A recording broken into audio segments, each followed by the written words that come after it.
leader for Notre Dame. The Irish in all-white uniforms. Remember the last time anybody wore all-white? Here at the Coliseum, Penn State, of course, and UCLA in a big game years ago.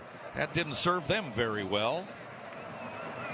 And here we go for this kickoff, which has now gone down to the goal line to Makai Lemon. Out to the 10, gets tripped up from behind and brought down after a nice special teams tackle at the 13-yard line. One of the Irish players, slow to get up, hurt his left arm. It was Talich who made the tackle, got in there quickly. DirecTV, proud to be the presenting sponsor of the Jewel Shillelagh rivalry. Win back the stick. Stream college football's fiercest rivalries on DirecTV, satellite free. So the Trojans backed up a little bit here to start the ball game after winning the opening flip of the coin. Have it 1st and 10 from their own 14-yard line. Behind and off to the right of Jaden Mayava is Woody Marks. And you've got Lake McCree slotted on the right side.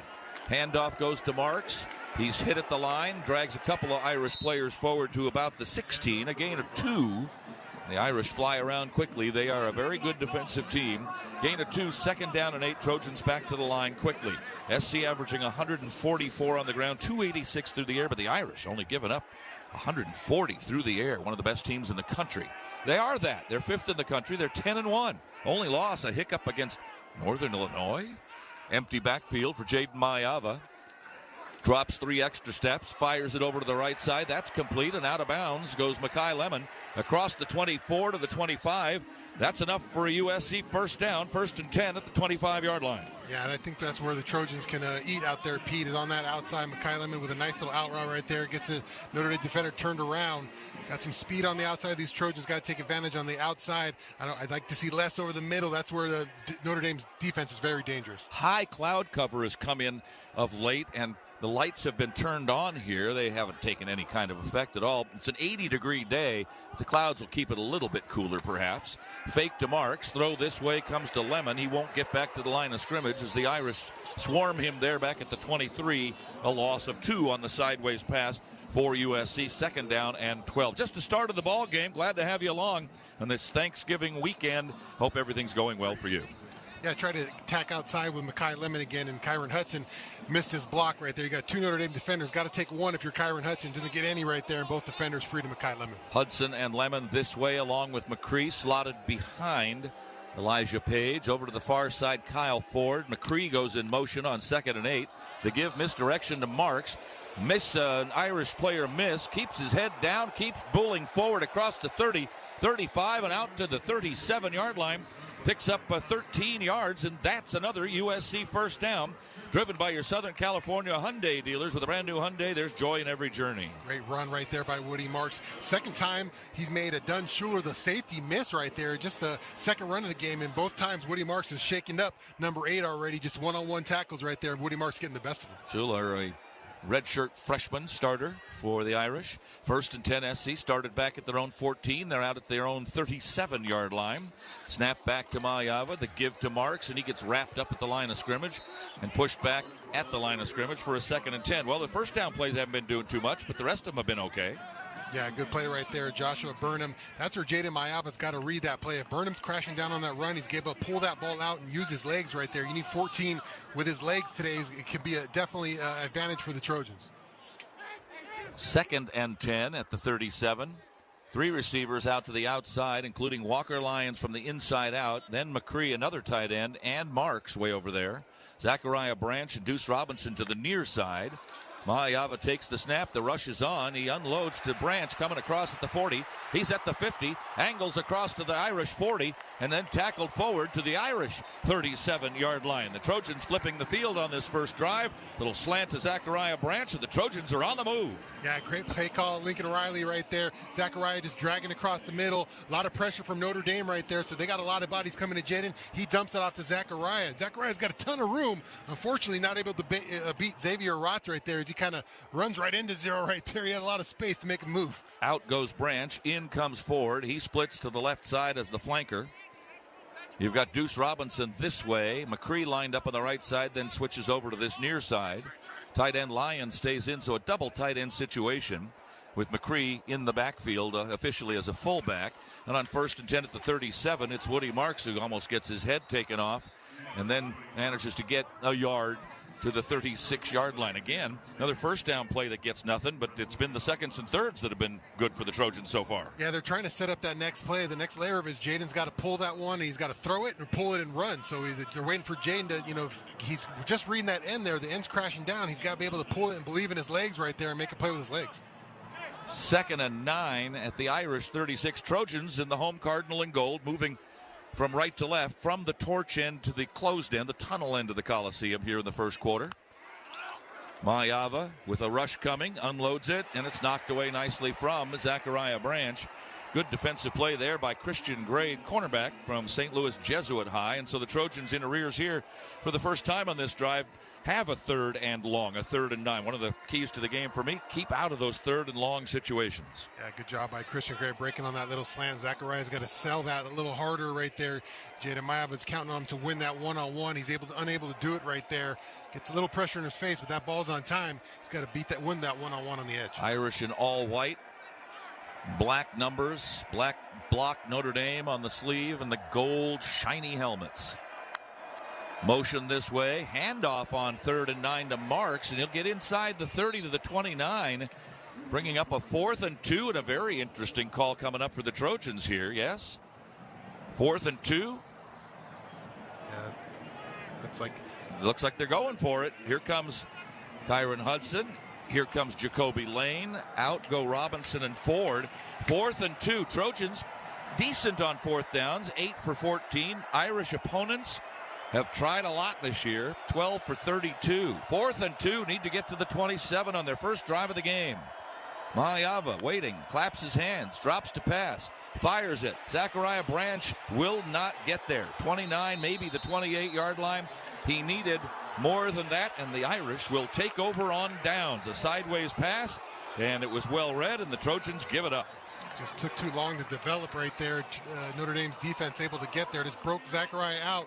Jaden kind of put it a little bit behind him, missed a block right there, and just a free runner to him, shutting him down. Nice play by Christian Gray again. We've called his name twice already on the outside, covering up Zachariah Branch. Good drive, but it gets nothing. The Trojans give it up after a 4th down stop. 9:42 to go first quarter. Irish take over when we come back. No score, USC and Notre Dame on the ESPN LA Trojans Media Network. We are life. This Thanksgiving, gobble up something good on the SiriusXM app.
And women's college basketball. RJ Davis. Whether you're driving, at home, or on the go, follow your favorite teams in every unforgettable moment. College basketball lives on SiriusXM. Anywhere you are, go to SiriusXM.com/sports to find out where to hear your favorite team.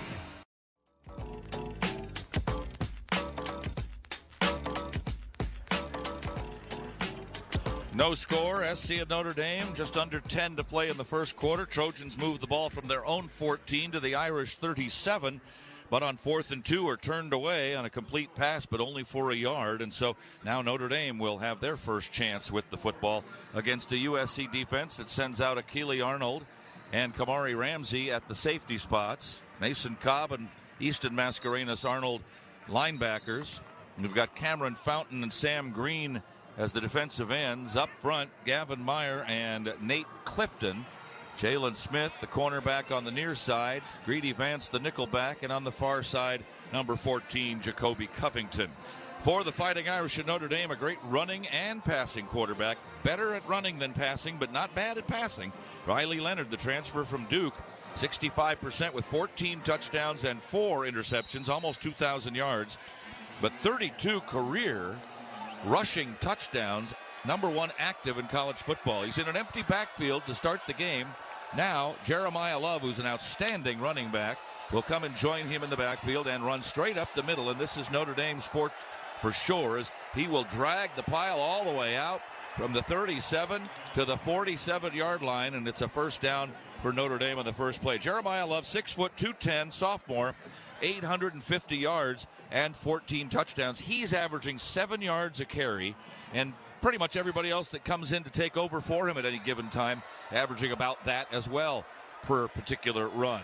Love in the pistol behind Riley Leonard, then vacates. He'll get a pass this way, catches at the 47 and gets dropped immediately by Jalen Smith at the 48, so a gain of 1, and it'll be second down and 9. Nice tackle by Jalen Smith right there on the first down play. Pete, the Trojans just not ready in the run game, and Notre Dame gashed them. They got to be ready for those downhill runs from Love today. If they're watching the tape, that's what they love to do. Nate Clifton lost his gap on that one, but Jalen Smith with a nice tackle on first down. If you know anything about Notre Dame football, you know that they love to pile it up on the ground, and they have a big and talented offensive and defensive line. The fake to Love. Here goes Leonard. Cameron Fountain was waiting for him. He's trying to run around the outside, and he manages to get a couple of yards as he outraces Anthony Beavers around the outside. No first down. He gets into Trojan territory at the 47 and gives the Irish a pretty good shot here on 3rd and 4. Fountain had him glued and stopped, but then good speed there by Leonard. Yeah, it shows you the kind of speed Leonard has right there. Anthony Beavers had the angle on him right there. Trojans a good defense, but he just got the edge right there. You can see how long those strides are compared to Anthony Beavers as he won that race to the sideline. Speed like that and size like he's got, he'd make a good decathlete perhaps at 6'4" and 216, and he can run. So 3rd and 4, and a big play for the Irish as they get a first down in their first play, and now a 3rd down a couple of plays later.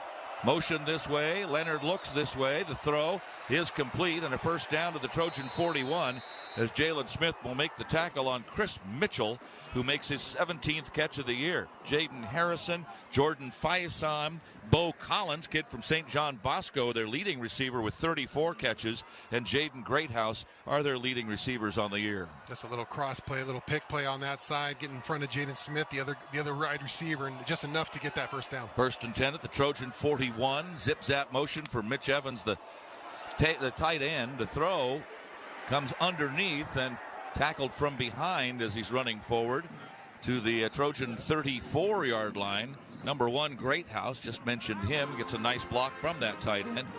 Excuse me, Mitchell Evans. So some decent yardage on the play will give the Irish a 2nd and 4 at the Trojan 34. Notre Dame sneaking up on scoring position already here in the first quarter. Yeah, just a little outside screen right there. Devin Tompkins, good job retracing, getting to the ball, but gives up about 6 yards on the play. Wide outs either way. On a 2nd and 4, just inside the 35. Riley Leonard being rushed, gets away. Here he goes. 35, first down at the 30, up the sideline 20. He's at the 10, he's at the 5, and he hops, skips, and jumps into the end zone, but I think he's out of bounds. Yeah, it looks like they got him marked at the 29. Yeah. Yeah, and that's a shame too, because Coach Lynn had dialed up a nice corner blitz from the boundary, and Riley Leonard did not even see it, but Jacoby Covington comes to the upfield shoulder instead of that backfield shoulder, which you're tied. If you don't target right there, that's why Leonard's able to get out of the pocket right there and scramble for that first down. Crowd moaning or roaring at the replay, and of course the split of the fans here today kind of even between SC and Notre Dame fans. Motion for Evans this way on 1st and 10 at the Trojan 29. Delayed handoff goes to Love, and he expertly works his field up forward and then gets pushed forward by the Irish offensive line at the 20-yard line, a gain of 9. They are very tough up front, although a true freshman at left tackle, Anthony Knapp, a sophomore at left guard, Billy Stroth, returning starter junior at center, Pat Coogan, Rocco Spindler is the redshirt junior returning starter at right guard, and Emil Wagner at the right tackle. But they are big and they are strong and they love to be physical. 2nd and 1 at the Trojan 20. Long count for Riley Leonard. Just flips a pass to Evans, who gets dropped at the 19. That'll be enough. They'll say forward progress to the 18. So another first down for Notre Dame, as they have been moving the ball since stopping the Trojans back at their own 37-yard line on a 4th and 2 on SC's first possession of the game. So the Irish now obviously at field goal range, but they'd like more than that. 1st and 10, they say progress to the 17, a generous spot to be sure. Leonard waiting. Love to his right. Leonard changing the play up. Didn't like the defense he saw. Love, his running back, moves from his right to his left. Twin receivers to the left side. Motion for Evans, the tight end. They'll throw to Evans. Evans catches at the 16 and then gets pushed back by Akili Arnold at that spot. So a gain of only 1 on their first down play. 2nd down and 9. At this point, you're just hoping you make them cough it up, or you make them kick a field goal, one of the two. This Notre Dame offense wants to test you on that level. They're going to. Riley Leonard's going to watch your eyes as your defensive end. He's going to sell that run, then he pulls that run, then he can run, or he can throw out to that tight end right there. He just tries to dump it off, pick up some yards, but Akili Arnold does a good job staying with his responsibility on that play. Motion this way for tight end Raradon. Handoff to Love, delays, gets to the 10, puts his head down and knocks Kamari Ramsey back about 2 yards off the field and off his feet and onto his backside. And Love will go down finally at the 9-yard line. That is one tough run for Jeremiah Love. Wow. Looks like you said you were talking about physicality. It looks like Notre Dame has brought that. Yeah, Jeremiah Love has brought his hard hat today. He is putting his shoulder down today. He's finishing. That's the 3rd run. He's trying to finish off Trojans already, where he's gained some extra yards. Kamari Ramsey not ready for that match. Lost that one. To see if number 7 can dial it back in. 3rd and 2, though, here for the Irish at the 9. It'll be Leonard to run up the middle and easily gets the first down. Head over heels he goes, as he's upended by Jacoby Covington at the 5 and falls on his backside at the 4-yard line. We figured with an empty backfield and a 3rd and 2 he was going to run it, and he did. Yeah, you definitely always have to be aware that 13 can pull it down at any time. Some teams go empty all the time. You think, oh, they're going to throw it. Not this Notre Dame team. They want to run the ball. He has 13 rushing touchdowns. Jeremiah has 14 rushing touchdowns. Love. And pick your poison right here on 1st and goal at the 4. It'll be Leonard following Love down to the 1, and that's as far as he'll go. They blow the whistle before he gets pushed forward. The ball was loose, but I think the whistle had already sounded. Coming up off the bottom of the pile, Kamari Ramsey for the Trojans.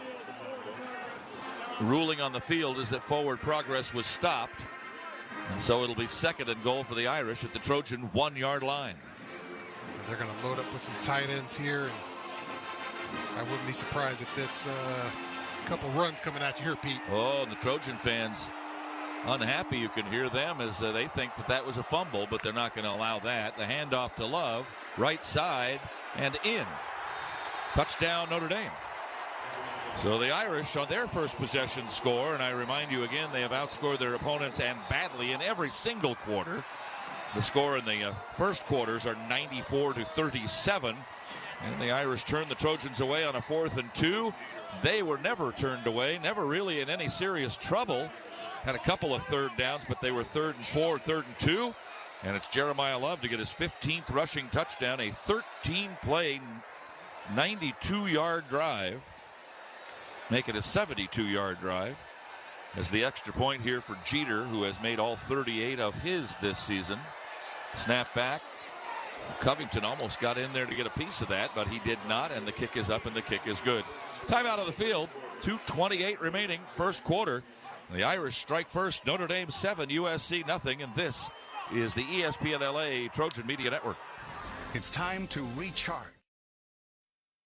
Through the years we Welcome your family and friends home with timeless Christmas music and carols on Hallmark Radio. It's the most wonderful time. A channel that fills the season of giving and gathering with sounds of warmth and good cheer. You will get a sentimental feeling when you hear Hallmark Radio on Channel 105 through Christmas Day, or listen at home with the Sirius XM app, along with dozens of other holiday channels and specials.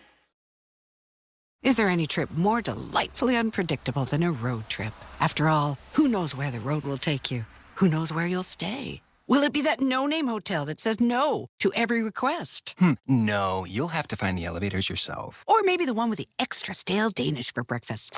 I think I broke a tooth. When you want a place you can always rely on wherever the road takes you, it matters where you stay. Welcome to Hampton by Hilton. Don't forget about our free hot breakfast. Hilton, for the stay.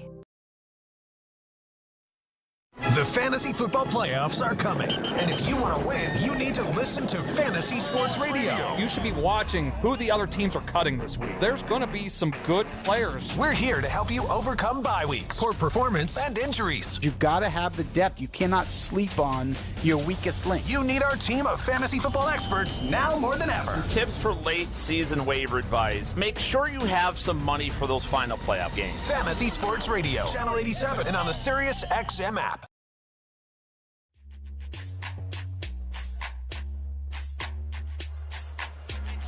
So the Irish strike first. 13-play drive took over 7 minutes. And they scored a 1-yard run by Jeremiah Love to make it 7-0. 2:38 to go in the first quarter here in Los Angeles. Let's pause 10 seconds for stations to identify themselves on the ESPN LA Trojan Media Network. Hey, this is Pete Pistone. Do you know that SiriusXM has a channel dedicated to nothing but the Big Ten? It's SiriusXM Big Ten Radio. Just head to the SiriusXM app and search Big Ten. Down to the field for our DirecTV sideline report for the first time this afternoon. Here's Jordan Moore. Yeah, not a good start for the Trojans on either side of the ball. Kind of a microcosm of something I've been talking about for a while. As USC gets into these matchups with Notre Dame, or we talked about it with Michigan earlier this year, any of these Big Ten opponents, and you go, okay, USC's advantage is speed, and the other team's advantage is strength or power inside. And the problem for USC is you saw it on offense, their speed is not necessarily showing up in all these games. They got the ball to Zachariah Branch in space, and it didn't turn into a huge play. Whereas Notre Dame, their power showed up in that first drive. USC was just not matching them physically at all. So this is going to be a little bit of a gut check on the sidelines for the Trojan defense, as they simply just got hit in the face and rocked back 3 or 4 times on that drive. Notre Dame's 2 most important things in a game: field position and dominate the line. Lemon will try again. He went to the 14 the first time. This time he'll get to the 19, and that's all. So the Trojans returning kicks, but not getting as far as they would have got if they would have let the ball go into the end zone. You take that chance. Certainly. Yeah, a couple things from that first defensive drive. I think we had a chance with Jacoby Covington on third down. Obviously not a beautiful drive from the Trojans, but on third down, you got to get out, got to collect that sack. And then how powerful a runner Love was. Looked like the Trojans weren't ready for that.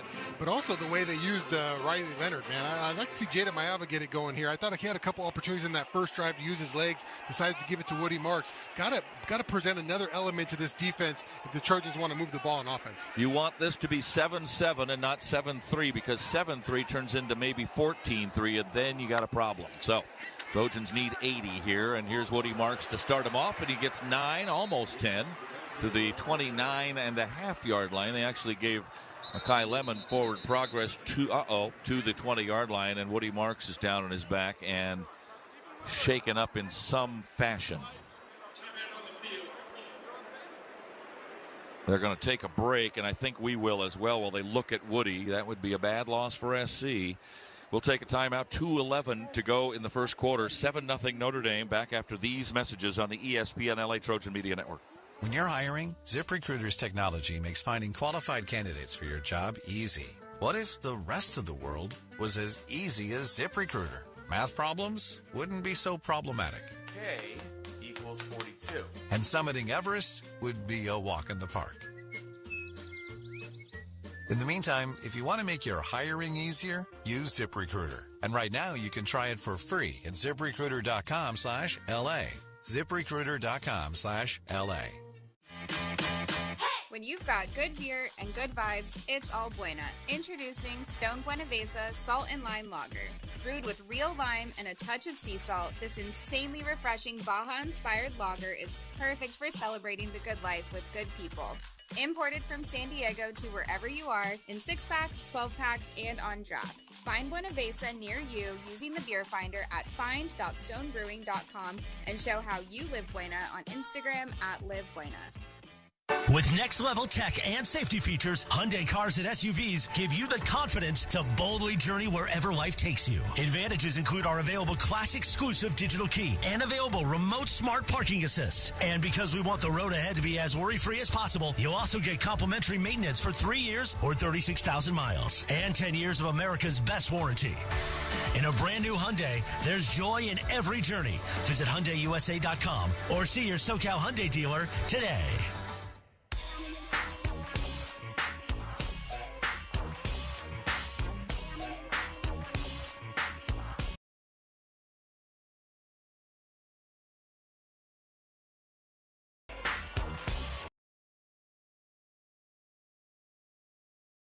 Took him off the sideline and put him in the tent. That is the injury tent that you go in anymore. But, you know, when you were playing, Sean, they just kind of worked on you on the bench. But now they don't want anybody to see what part you're working on. And so we don't know exactly what the injury was to Woody Marks. At any rate, as we were talking, one of our keys to the game, one of mine was, if the anatomy of an upset is guys that don't usually play kind of make a big play, kind of come in and do something. Well, here comes Quentin Joyner. Yeah, be the Trojan feature running back. Yeah, I see some Quentin Joyner, maybe some Brian Jackson here, so maybe some other guys get a chance. Obviously, it's a big blow to the Trojans. Woody Marks has been such a huge piece. I don't know if will be back or not, but he's been such a huge piece of this offense. We'll have to get some other guys involved if number 4 can't go today. So Joyner is in there. The sun's starting to peek through the clouds, and you can see players' shadows on the field. It is cloudy but warm. Notre Dame shifting around on the line.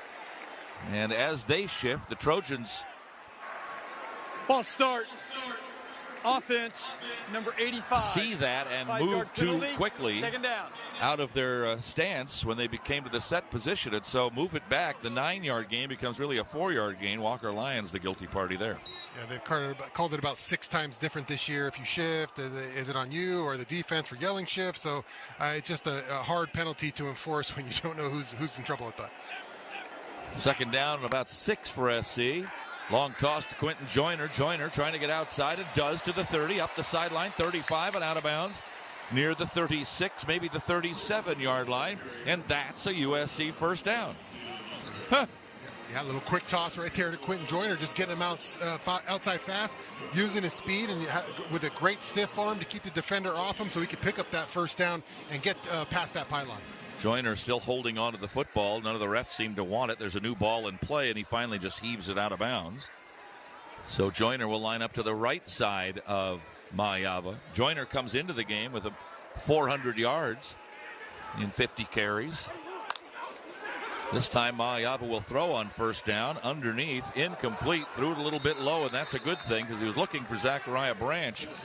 But right on top of that was Leonard Moore, the cornerback, and it had been any higher, he might have picked that thing off. Second down.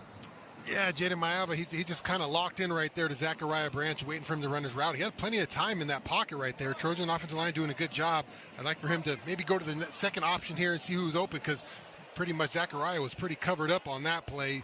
I'd like him to check across the field there. I know he's got that timer in his head, but offensive line doing a good job on that one. Ford and Lemon to the far side, near side, slotted is McCree and Kyron Hudson down just below our vantage point. Handoff, Joyner hit at the line, squirts free for a couple. Out to the 38-yard line, gain of 2, 3rd and 8, brought down by Tuli Alamaka. Junior Tuli Alamaka. Famous name in Trojan history recently. 3rd and 8, 3rd and 7. No, it's 3rd and 8, gain of 2. And a big play for the Trojans. Don't want to give it right back against this strong Notre Dame team. You're already down 7-0 very late in the first quarter. Joyner goes in motion, zip-zaps back, and gets back in the backfield. Mayava will throw on second down, being rushed.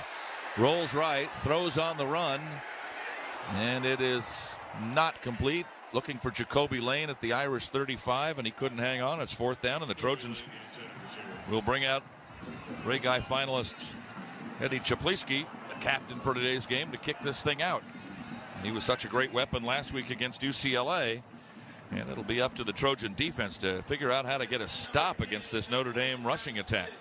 Yeah, Bryce Young and Xavier Watts out there get a lot of pressure to Jaden's face early, forcing him out of the pocket, try to make a play and go down the field. This is a tough defense, Pete. Let's be real with ourselves. There's a reason they're top 10 in a bunch of categories. These guys know how to play defense, and right now shutting out the Trojans. Snap back to Czaplisky. The rush was on. He got rid of it, and the fair catch is made at the 15-yard line by Max Hurlman. So the Irish will have it 1st and 10 from their own 15.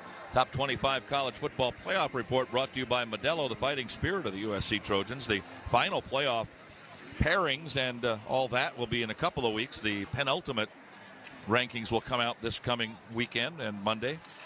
Here in the Big Ten, Minnesota defeated Wisconsin yesterday 24-7. Iowa, a 13-10 winner over Nebraska. Both will go bowling. 23rd ranked Illinois knocked off Northwestern 38-28. Fresno State and UCLA scoreless in the first over across town. Rutgers leading Michigan State 10-7 in the first. Maryland leading number 4 Penn State 7-3 in the first. Later on today, Purdue at 10th ranked Indiana and Washington at number 1 Oregon at 4:30. And here's one that'll warm the cockles of your heart. The Michigan Wolverines go to Columbus, Ohio, and beat second-ranked Ohio State 13-10. How do you do? Did you have that one on your bingo card? 4 in a row for the Wolverines. There's a timeout down on the field. Both teams gathered around their coaching staffs on their respective sides of the field. And while they are there doing that, let's spend some time for our DirecTV sideline report with Jordan Moore. Yeah, not a ton to report, but the medical tent's still up and Woody Marks still inside of it. So you hate to speculate, but it was nothing lower body, just to eliminate some things for people. It looks, if I had to guess, I would say that he's in there doing some test, concussion protocol kind of tests. So really have no idea whether or not he will be back, but he has been in there for some time getting checked out. Thank you, Jordan. Whether it's before, during, or after the game, stop by Lazy Dog Restaurants at LA Live for handcrafted, made-from-scratch meals. LazyDogRestaurants.com. 7-0 Irish. Just 19 seconds remaining in the first quarter. One of our great sponsors all year, Coors Light, Mountain Cold Refreshment. Choose chill. Celebrate responsibly. It'd be a nice day for one out in the stands today. 80 degrees, a very light breeze blowing in from the ocean. Seems very almost summer-like here.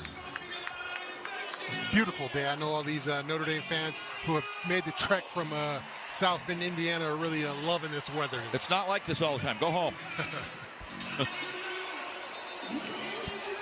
Other teams on the SC schedule this and next year. Oklahoma at LSU at 4 o'clock today. Last night, Colorado State beat Utah State 42-37. Appalachian State and Georgia Southern will get underway at 3. In the MAC, Miami of Ohio beat Bowling Green 28-12, and so they win the MAC and will play Ohio, a 42-21 win over Ball State in the MAC final next week. San Jose State beat Stanford for the first time in 18 years. Stanford 3-9, 34-31 the final there. Utah handled Central Florida 28-14, but the Utes are not going bowling. Louisville won their rivalry game over Kentucky 41-14. Jadarian Price is in the backfield for the Irish. 1st and 10 from their own 15. Riley Leonard wants to throw and does. That's complete in front of Jalen Smith and out of bounds. That'll be 83 Jaden Thomas, who will pick up 7 on the play. Make it even 8 now. 2nd down and 2. He looked very calm back there, did Riley Leonard. He's 6 for 6 for 25 yards. Yeah, if Notre Dame's picking up those kind of chunks on passing plays, USC's in trouble. They got to limit those kind of plays while still getting locked in on that run. End of the quarter has reached us here. The first quarter is in the books. Score after 1. Notre Dame 7 and USC nothing. Back with the second quarter of action after these messages on the ESPN LA Trojan Media Network. With NFL Sunday Ticket now only $89, there's a lot to be thankful for. Like stuffing your living room with lions and ravens and cowboys and commanders and broncos and bears. Not literally, of course. That would be dangerous. Get NFL Sunday Ticket on YouTube TV for $89. Offer ends December 2nd. Sign up at youtube.com/NFLST. New users only. Terms and embargoes apply. No cancellations. Content restrictions apply. Sports Grid Radio on Sirius XM has you covered this NFL season. Jameis Winston and the Cleveland Browns head to Denver to finish Week 13 of the NFL season. Can the Browns play spoiler again and beat another playoff contender in the AFC or cover the 7-point spread? We'll break it all down. Make sure you tune into Sports Grid Radio to stay up to date on all the latest. The place to get the winning edge over the sports books this football season is Sports Grid Radio. Channel 159 in the car and on the Sirius XM app. I'm Mariah Carey. This holiday season, the Queen of Christmas takes over Sirius XM Holly.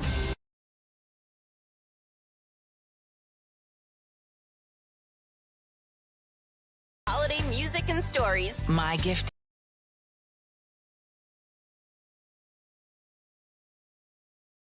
First Christmas album. Happy holidays. Throughout December, starting Monday.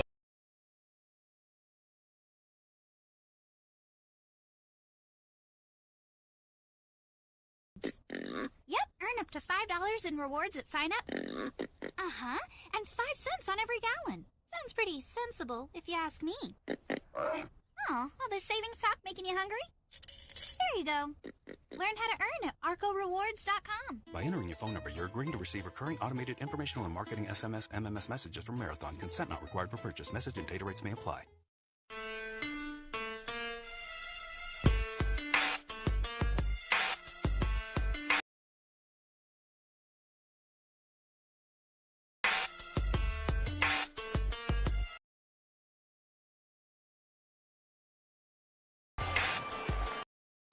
Trojans trail Notre Dame 7-0 after one quarter. The stats just about even, 82-80 in total yards, and the plays are 15-14. The Irish have looked better. They move the ball better against the Trojans than the Trojans have against Notre Dame. Welcome back to Trojan football. The second quarter presented by Southern California's own Stone Brewing, proud partner of USC Athletics and craft beer pioneer since 1996. As we might have mentioned to you last week on the postgame show, Notre Dame is the best team that USC is going to play in 2024. No question. LSU was decent. Penn State was decent. But Notre Dame is better than those guys. Yeah, they look like it so far. This offense for Notre Dame and Coach Freeman, they look in sync right now. The running game is going good. Obviously, love a tremendous runner. Leonard running the ball, and right now the passing game is clicking for him too. So right now, the Trojans got some things to figure out on defense. I think offensively, the Trojans look good on the first drive. Obviously, you got to convert that fourth down, but just not enough in that second drive. Got to figure some things out on both sides of the ball if they want to stay in this one. So the Irish will start the second quarter with the ball back in their own end. After the good punt again by Eddie Czaplisky. Fair caught at the 15. Now the Irish have it out at the 23-yard line on a 2nd down and 2 as we start back into action. Short motion away. Throw to the right side. Fumble, ball up in the air. Trojans are going to have it if they hang on to it, and they do. It popped off the Irish player straight up in the air. Akili Arnold had the best look at it. I don't know that he came down with it. No, he did not. It was Easton Mascarenas Arnold who comes down with it. And the Trojans get their first break of the game, the first turnover of the game. And it gives SC a short field at the Notre Dame 37-yard line, 1st and 10, SC. Yeah, Jaden Thomas with the catch for Notre Dame, and Jacoby Covington is coming from his blind side, gets his helmet on the ball right there. His helmet pops the arm up, and Jaden Thomas kind of tosses it in the air for the Trojans, so definitely a fumble on that one, and it looked like Easton Mascarenas Arnold comes down with that one for the Trojans. A huge turnover. Obviously, we talked about Notre Dame being so good in turnover margin, plus 16 on the year. They're giving one to the Trojans. Got to find something on this offense right here and find a way to get in this end zone. Turnovers are the great equalizer. We saw that last year at South Bend when the Trojans lost big. They gave the ball up 5 times. That positive turnover presented by Yeti, making gear that helps you stay out longer, travel farther, and live harder. 1st and 10 SC at the Irish 37. Got to do something with it now. As Maliava on the quick change back to action as Quentin Joyner is in there for the injured Woody Marks. Throw this way. Deuce Robinson will wrestle a couple of Irish defenders out of bounds inside the 30 to the 26, gain of 11. And here come the Trojans, 1st and 10 at the Notre Dame 26-yard line. How about that for number 2? The Deuce chant coming out. All I heard was Deuce as big number 2 gets the ball, 2 defenders, and able to carry him past the first down marker. The Irish, as you mentioned, plus 16 on turnovers. That is that's why you're 10-1, right? You do that. Remember, those Trojan teams every once in a while you get those kind of numbers, and you got a pretty good record if that happens. Yep, get the ball and take care of the ball. You only get 10 or 11 possessions a game, and if you give them back to the other team, well, you're probably going to have problems. Joyner to the left side of Mayava on 1st and 10 at the Irish 26. It'll be Mayava to keep it himself. Gets to the 25 and hops out to the 21-yard line. Had hands on him. Well, he called his own number there, I do believe. And that's what he's got to do. Notre Dame was bringing a blitz from the outside. He sees the blitz coming. He sells the run down the middle and then pulls it right there. And that's going to keep Notre Dame's their defense honest. And they got to really focus in on Jaden Mayava. That's going to open up the run for the inside. So he's got to pull some of those. Doesn't got to do a ton of them, but it's got to keep that Notre Dame defense honest. Has seemed reticent to run. He wasn't last year at UNLV, 277 yards. I mean, it's not the 677 that Notre Dame quarterback Riley Leonard came in with. Second down. Mayava under pressure, but dumps it to Quentin Joyner at the 15, down to the 10, inside the 10, and out of bounds at the 7-yard line. Nice job by Mayava to draw the pressure, see the pressure, and dump it out to Quentin Joyner. Only his 12th catch of the year. He's over 100 yards, and that's a 1st and goal in the La Victoria red zone for USC. And we've talked about Woody Marks all year being able to catch the ball. A little 13-yard catch for Quentin Joyner. But right there, Quentin Joyner with the nice one-handed running back catch right there. So both running backs, Woody Marks and Quentin Joyner, getting it done in the reception game. Joyner to the left side of Mayava on 1st and 10. Of course, the Trojans had all kinds of trouble against UCLA last week in the red zone. Got down to the 5-yard line a couple of times and just couldn't do much of anything. Did get a bunch of field goals that ultimately helped lead to the win over the Bruins. This time a handoff. Joyner delays at the line, gets to the 5, dives towards the goal line, but he's down just inside the 1. 2nd and goal USC inside the 1-yard line, and Quentin Joyner becoming quite the story here for the injured Woody Marks. And he lowered the boom right there on number 1, Jordan Clark for Notre Dame. We've seen Love with some big runs in the first half, in the first quarter, but right there, Quentin Joyner laying the boom on a Notre Dame defender, and looks like Jordan Clark is injured after that play.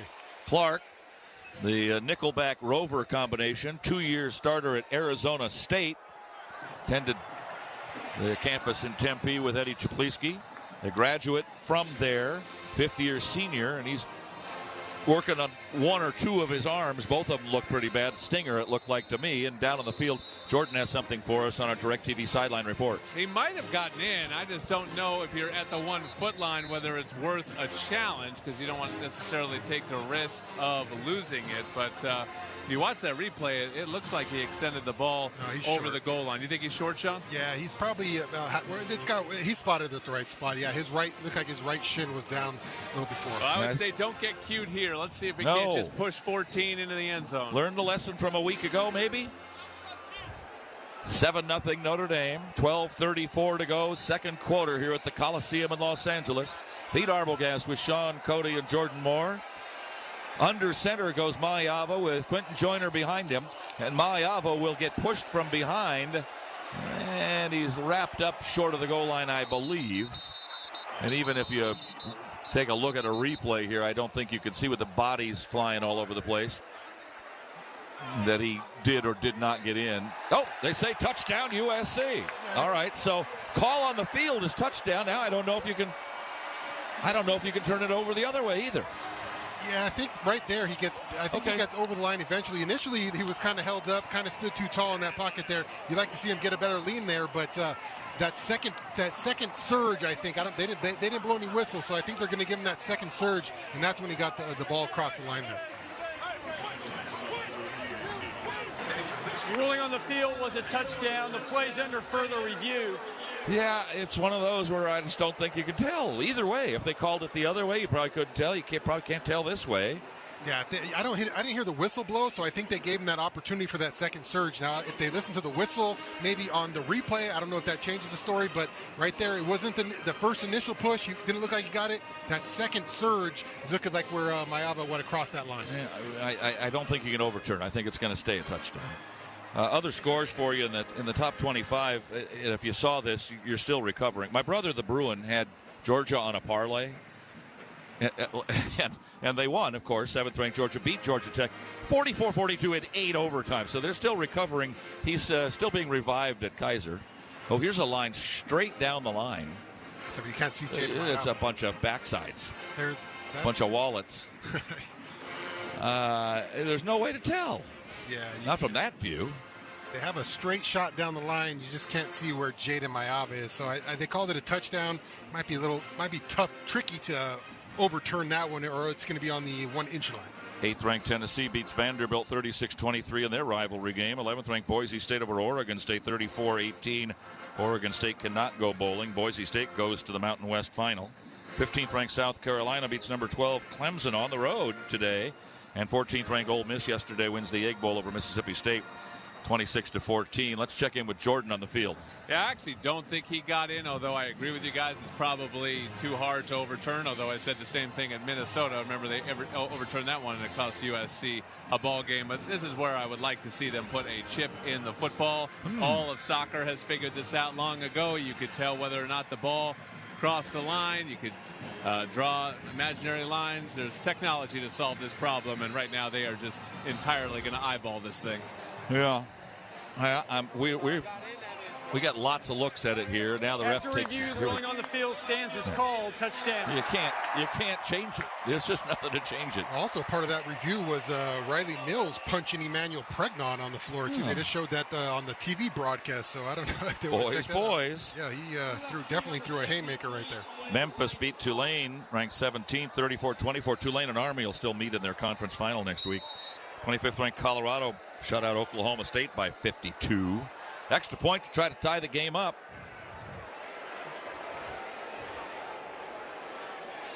Lines are set. We wait the snap. Pepper back to Chapliski to the foot of Lance and through the uprights and good. So timeout on the field. 12:07 remaining in the first half. It's now Notre Dame 7, USC 7. Back after these messages on the ESPN LA Trojan Media Network. If you're a big sports fan like me, sometimes the best part about watching a football game are the pre- and post-game shows. Well, it's the same for probiotics. The most important part of probiotics are the prebiotics and postbiotics that come along. Not all probiotics have this superior combination. That's why I only buy Dr. Ohhira's probiotics. You see, prebiotics feed the probiotic colonies in your intestines, and postbiotics are the organic nutrients produced by Dr. Ohhira's 3-year fermentation process that become the foundation for long-term colonization of the good bacteria in your body. This is so important. No other probiotic formula has this. As I get older, I want to protect my health the best I can and use only the best supplements that are available. So score a touchdown for your health. Get Dr. Ohhira's probiotics today. Dr. Ohhira's Probiotics. Available at Sprouts, Natural Grocers, Whole Foods, Vitamin Shop, and other natural health retailers nationwide. These statements have not been evaluated by the FDA. This product is not intended to diagnose, treat, cure, or prevent any disease. The UEFA Champions League is back on Sirius XM FC, and this year it's bigger than ever. Absolutely ridiculous from Real Madrid. Merseyside magic from Mo Salah. Now with more matches featuring soccer's most iconic clubs as they battle it out for European supremacy. What a start for Inter! Haaland scores the hat-trick! From the league phase to the final, the Champions League is on Sirius XM FC 157 and the all-new Sirius XM app. Has just tied it up with Notre Dame 7-7, but I got some better information. I think we got Jordan down on the sideline with some great news. Jordan, what you got for us? Well, thanks, Sean. I thought the mojo in the stadium flipped during that quarter break when they did a great ceremony for Caleb Williams down here on the field, welcoming him back. Obviously, he was the tunnel captain today, but they officially retired his jersey, which I think is kind of a funny thing. I always assumed as a USC fan and sort of modern historian, and maybe Pete can speak to this better than anybody, I always just sort of assume that the Heisman winners' jerseys were retired, but I don't ever remember like a retirement ceremony for Matt Leinart or Carson Palmer, and certainly I wasn't around for the other guys' jerseys to be retired. The other thing I was going to ask you guys is like 43 has never been in circulation since Troy Polamalu left it. Do you guys believe that some other numbers besides the Heisman numbers should be retired? I think 84, probably. I think 43 was used. I was trying to remember who was 43 with our team. Didn't 43, I think it was a safety back when I think someone used 43 after Troy. Since Troy? I have it in my phone. I'll look next time out. By the way, congratulations to my friend Sean Cody, who along with others like Ray Maualuga, Matt Gudagood, Dalen McCutcheon, Dennis Thurman, Steve Grady, and Bruce Rollinson, inducted today over in Pasadena into the California High School Football Hall of Fame. Congratulations, big boy. Ooh, I was hell on wheels in high school, Pete. Number one player in the country, as I recall.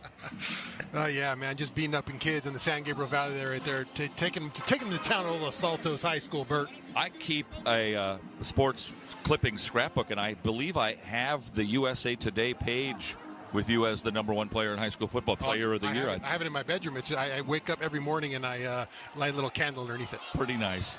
First down for the Irish after the kick goes into the end zone for a touchback.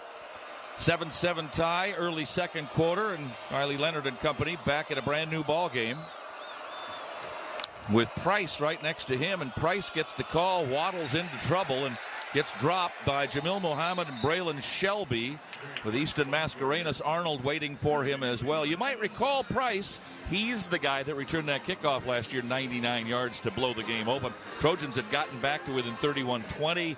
We were thinking, well, you know, you get a stop here, you got a shot at it. And he went 99, and that was the end of the show. Yeah, definitely got some speed boost abilities on Jadarian Price.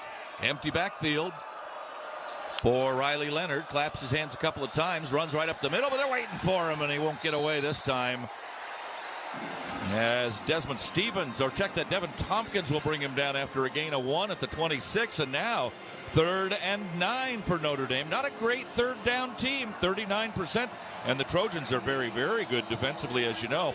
One of the top 10 teams in the country at 32% defensively. And 3rd and long, definitely not their specialty. We've talked about Riley Leonard's legs a little bit, but his arm in these kind of situations, definitely not his strong suit. Irish are 2 out of 2 on third down conversions so far today. This one their longest by far, a 3rd and 9 at their own 26. Leonard waiting, drops further back, being rushed, rolled from the pocket, wants to throw on the run. Rolling to the right side, looks like he wants to run, throws it at the last second, underthrown, incomplete out at the 36-yard line. Looking for the tight end, Mitchell Evans, who gets up very, very slowly, and the Irish are turned away and will have to punt. That, the first incomplete pass thrown by Leonard after hitting his first 7 in a row, and the Trojans will get it back in a tie ball game in the second quarter. And a good job pushing the pocket right there. Coach Lynn brings the blitz, and Desmond Stevens, the young freshman, gets Riley Leonard out of the pocket right there where he's not comfortable throwing on the run. He likes to make it with his feet, not with his arm right there. Trojans do a good job, but I thought the winning play on that drive, second down, Devin Tompkins being aware of Riley Leonard wanting to run the ball. Tompkins and Stevens, two guys that you don't normally talk about making huge plays, and here they are in the second quarter of the SC Notre Dame game. It's a fake on the punt try, and a long throw to Mitchell Evans is complete to the 42, out to the 47, and they work it really, really well. Evans makes the catch, and the Irish with the first down at their own 49-yard line. Great play, great call, great time for it. Tough to make that call way back in your own end, I'll tell you. Yeah, definitely a gutsy call by Marcus Freeman, but they must have seen something on that special teams for the Trojans that knew they had something up. If they wanted to dial one up, backed up right there. Great time to run it. We're not expecting it. Trojans weren't expecting it, and Notre Dame runs it to perfection on that one. It is Chris Salerno, who is a backup place kicker, who was actually slotted, and they tossed it to him. He's the holder on place kicks for Notre Dame, but now completes the pass. Riley Leonard fakes left, throws a screen this way, and it's complete, but nothing there for Jadarian Price. Actually loses a yard back to the 48. So the Trojan defense started to awaken here in the second quarter. Couldn't stop the Irish on a 4th down fake punt, and the Irish reduced to having to try that. It works, and now it's 2nd and 11 at the 48. Yeah, I haven't seen any Jeremiah Love since that first drive. This is the 3rd series we've seen Jadarian Price in there instead of Love. He put his head down on one of those battering ram runs, and he may have paid the price for it. Handoff, and it's Price. They've got a hand on him, and nice play by Braylon Shelby.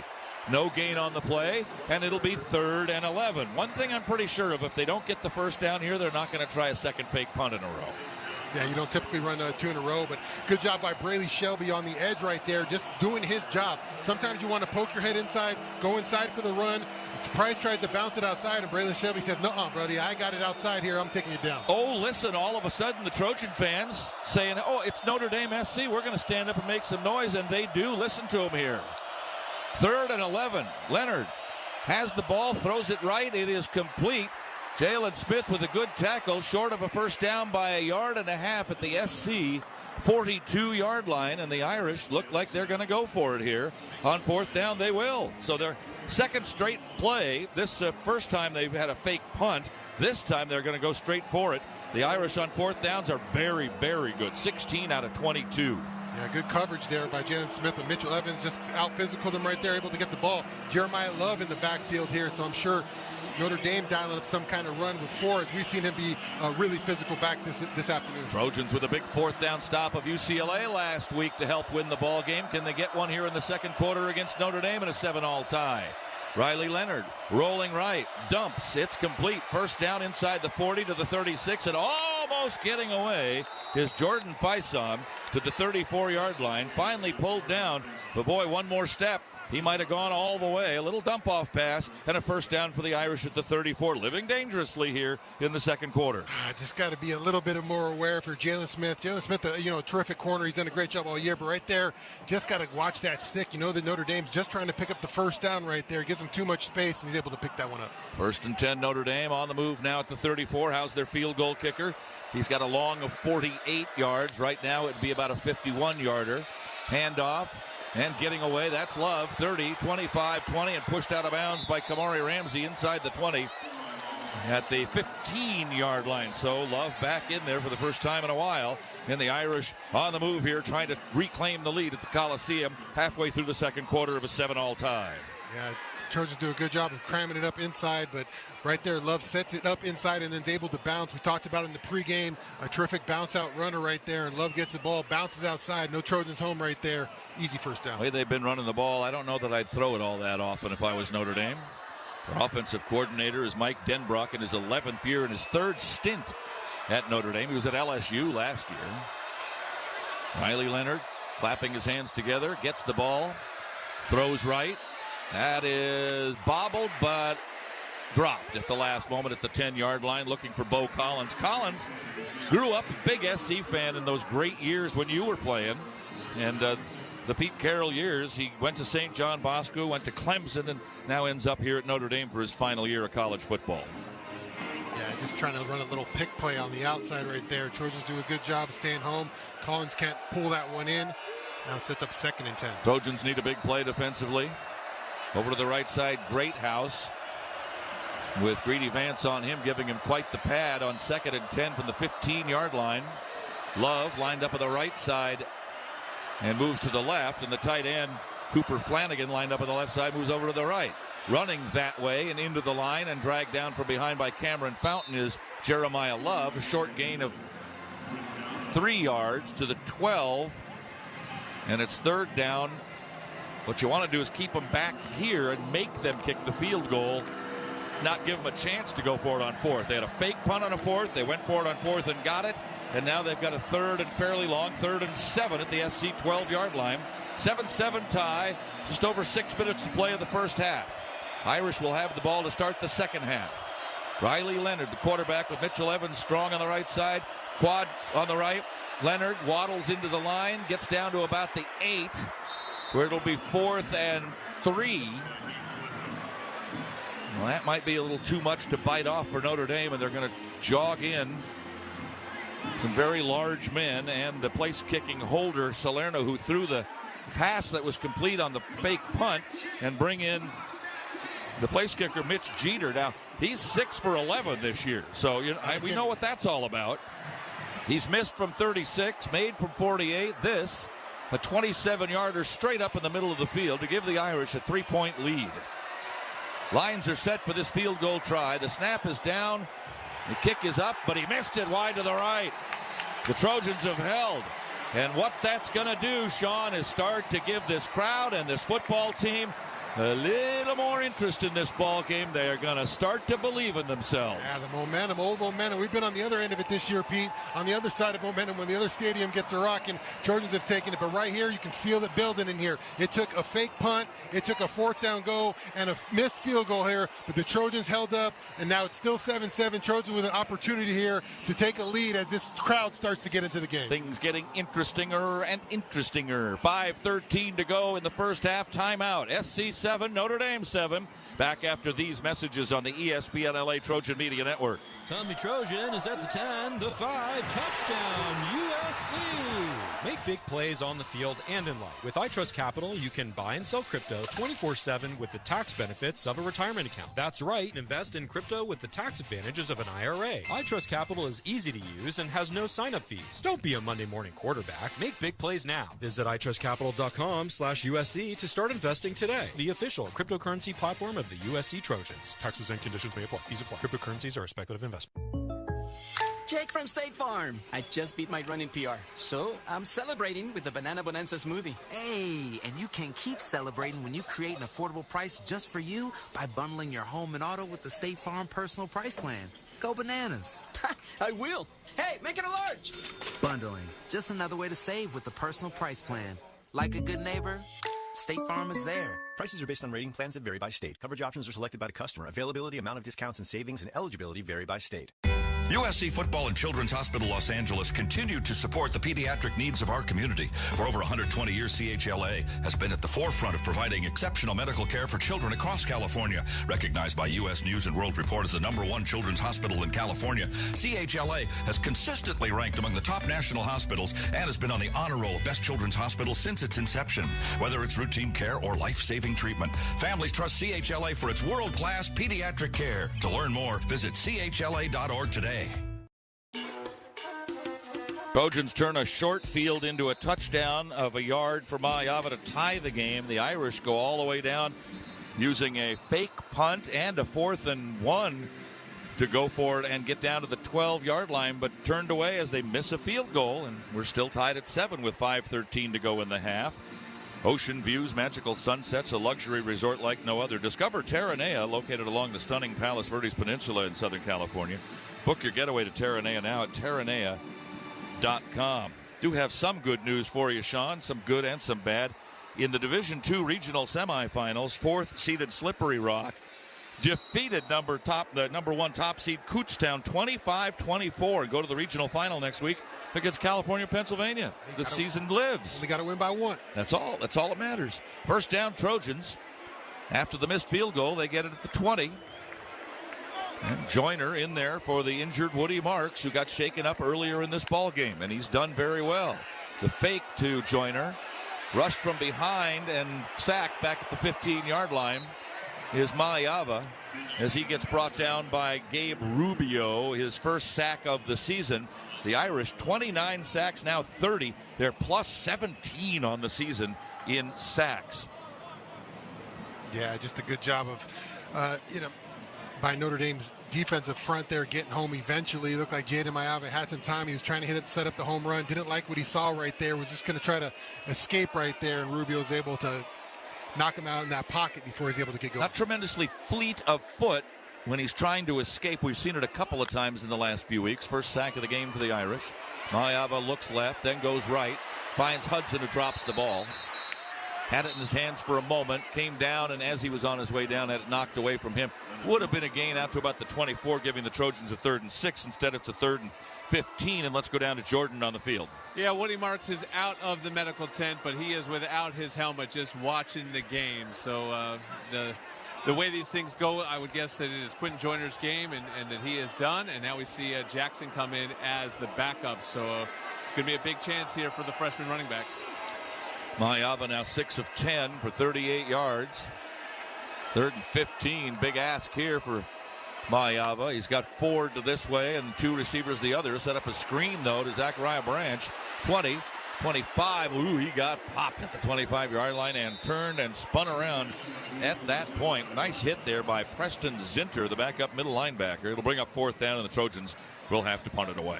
Yeah, 3rd down, you're only going to get about 30-15. You're only thinking screen and draw right there. Notre Dame gives up a little bit to Zachariah, but he's not able to pop it. Fortunately, Trojans can't take advantage of a missed field goal here as they got to get their big weapon, Eddie Chaputski, out there on the field to make another big punt, hopefully, for the Trojans. However, you do have open field for Notre Dame, so let's see Chaputski unload one here. We've got the return man backing up and backing up and backing up at the 20, and he bounces it at the 10, and it rolls down to the 5 and into the end zone. The line of scrimmage was at the 26-yard line, so a 74-yard punt, which would be his best if it holds up. But there's a penalty marker. Yeah, looks like it's on the Trojans, too. Illegal shift. Offense, number 14 and 6, never reset. 5-yard penalty, repeat 4th down. Right. So do it again. It's going to give him a chance to get it inside the 20 again. Oh, I'm sure Eddie wants it. If they had that penalty earlier, that ball would have rolled dead at the 1. Yeah, that would have been perfect. I mean, that was almost perfect as it was. Top-seeded USC women's soccer team season is over. They lost yesterday in the playoffs to second-seed Wake Forest. It was a 2-2 tie, but Wake Forest wins it in penalty kicks to advance to the Final Four. Men's water polo team winning the MPSF championship advances to the NCAA regionals or NCAA tournament at Stanford next week. We'll play Cal Baptist in the first round.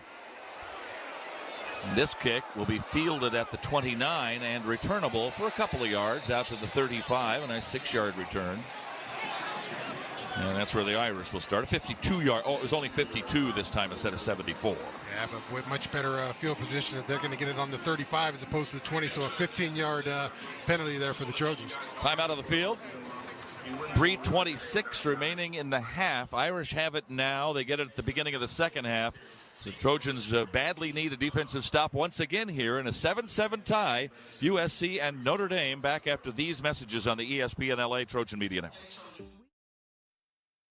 Your favorite college football coaches are listening to Full Ride on Sirius XM College Sports Radio. Clemson coach Dabo Sweeney. I hear you on the radio all the time. Brent Venables, Oklahoma Sooners. Coach Neuheisel, you've been an 8-foot giant to me in this profession. I'm sorry that I'm not 8 feet tall. Coaches, they're just like you. Okay, yeah. Full Ride with Chris Childers and Rick Neuheisel. Weekdays from 9 a.m. to noon Eastern on Sirius XM College Sports Radio. Channel 84 and on the Sirius XM app. Is there any trip more delightfully unpredictable than a road trip? After all, who knows where the road will take you? Who knows where you'll stay? Will it be that no-name hotel that says no to every request? No, you'll have to find the elevators yourself. Or maybe the one with the extra stale Danish for breakfast. I think I broke a tooth. When you want a place you can always rely on wherever the road takes you, it matters where you stay. Welcome to Hampton by Hilton. Don't forget about our free hot breakfast. Hilton, for the stay. The fantasy football playoffs are coming, and if you want to win, you need to listen to Fantasy Sports Radio. You should be watching who the other teams are cutting this week. There's going to be some good players. We're here to help you overcome bye weeks, poor performance, and injuries. You've got to have the depth. You cannot sleep on your weakest link. You need our team of fantasy football experts now more than ever. Some tips for late season waiver advice. Make sure you have some money for those final playoff games. Fantasy Sports Radio, Channel 87, and on the Sirius XM app.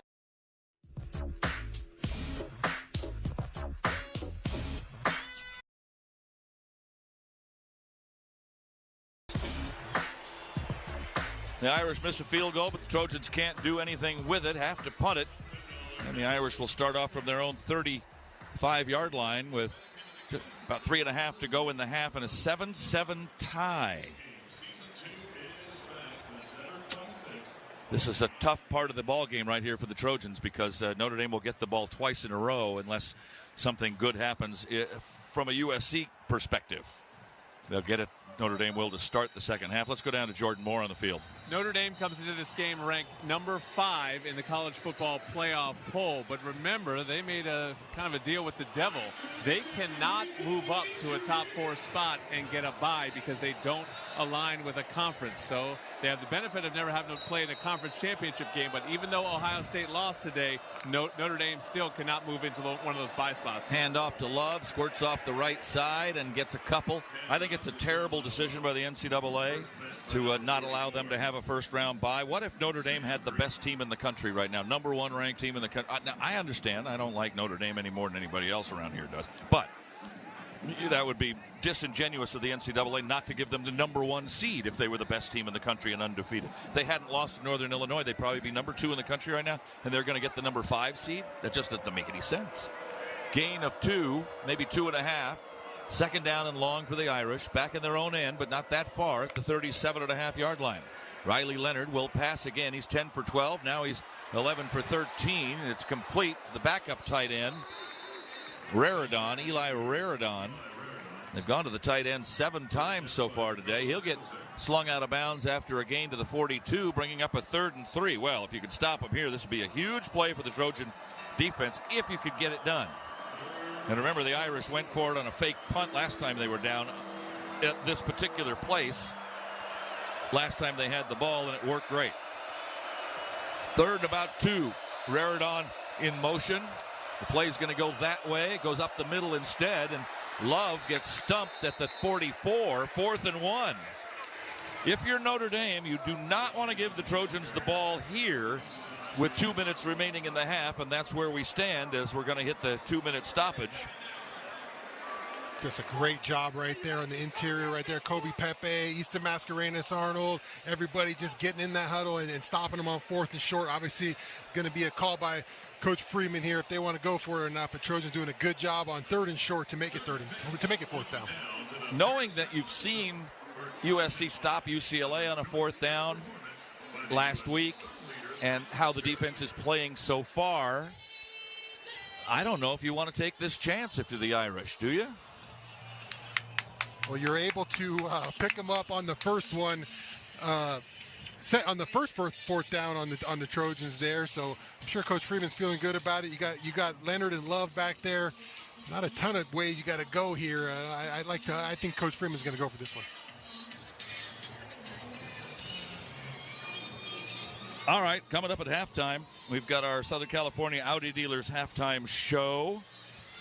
We'll talk to Lincoln Riley coming out of the locker room. We'll have scores of other games, highlights from this first half. We'll talk to John Jackson about adjustments that need to be made for either or both teams to come out and win this game in front of a good crowd here at the Coliseum. Back down to the field, our DirecTV sideline report. That's Jordan Moore's domain. Yeah, I'd be surprised if they don't go for it, guys. One, obviously, as you've detailed, Pete, their identity of physical power, football, and dominating the line of scrimmage. They're never going to concede a yard to you, but I think the fake punt really tipped the hand of Marcus Freeman today, that he wants his team to be fearless, to be aggressive, not to be the one playing with a lot to lose today. And truth be told, as we just detailed, because they can't really move up, I think they probably don't have a ton to lose today. I guess what they'd have to lose is probably a home game, right? I think if they don't win this game, they still get in the playoff, but they probably play the game on the road instead of at home. So this is maybe part of the new era of college football that we haven't talked about, which is the teams that are comfortably in. You know, they have some things to lose, but it's not like they're going to lose a playoff spot, I wouldn't think, at this point. I think 10-2 puts them comfortably in. I do not agree with you. In? I don't know. They lost to Northern Illinois at home, and they're going to, if they were to lose this one, they'd lose to a 6-5 USC team. I don't think that gets you in. You'd have to have a 3-loss team pass them. So ultimately, if you think that a 3-loss team will get in over a 2-loss team, but it's only 3-loss teams when you get to 13 and back. I just don't. I think this is an elimination game for Notre Dame. They don't win this. Jordan. They don't win this thing. I don't think they go.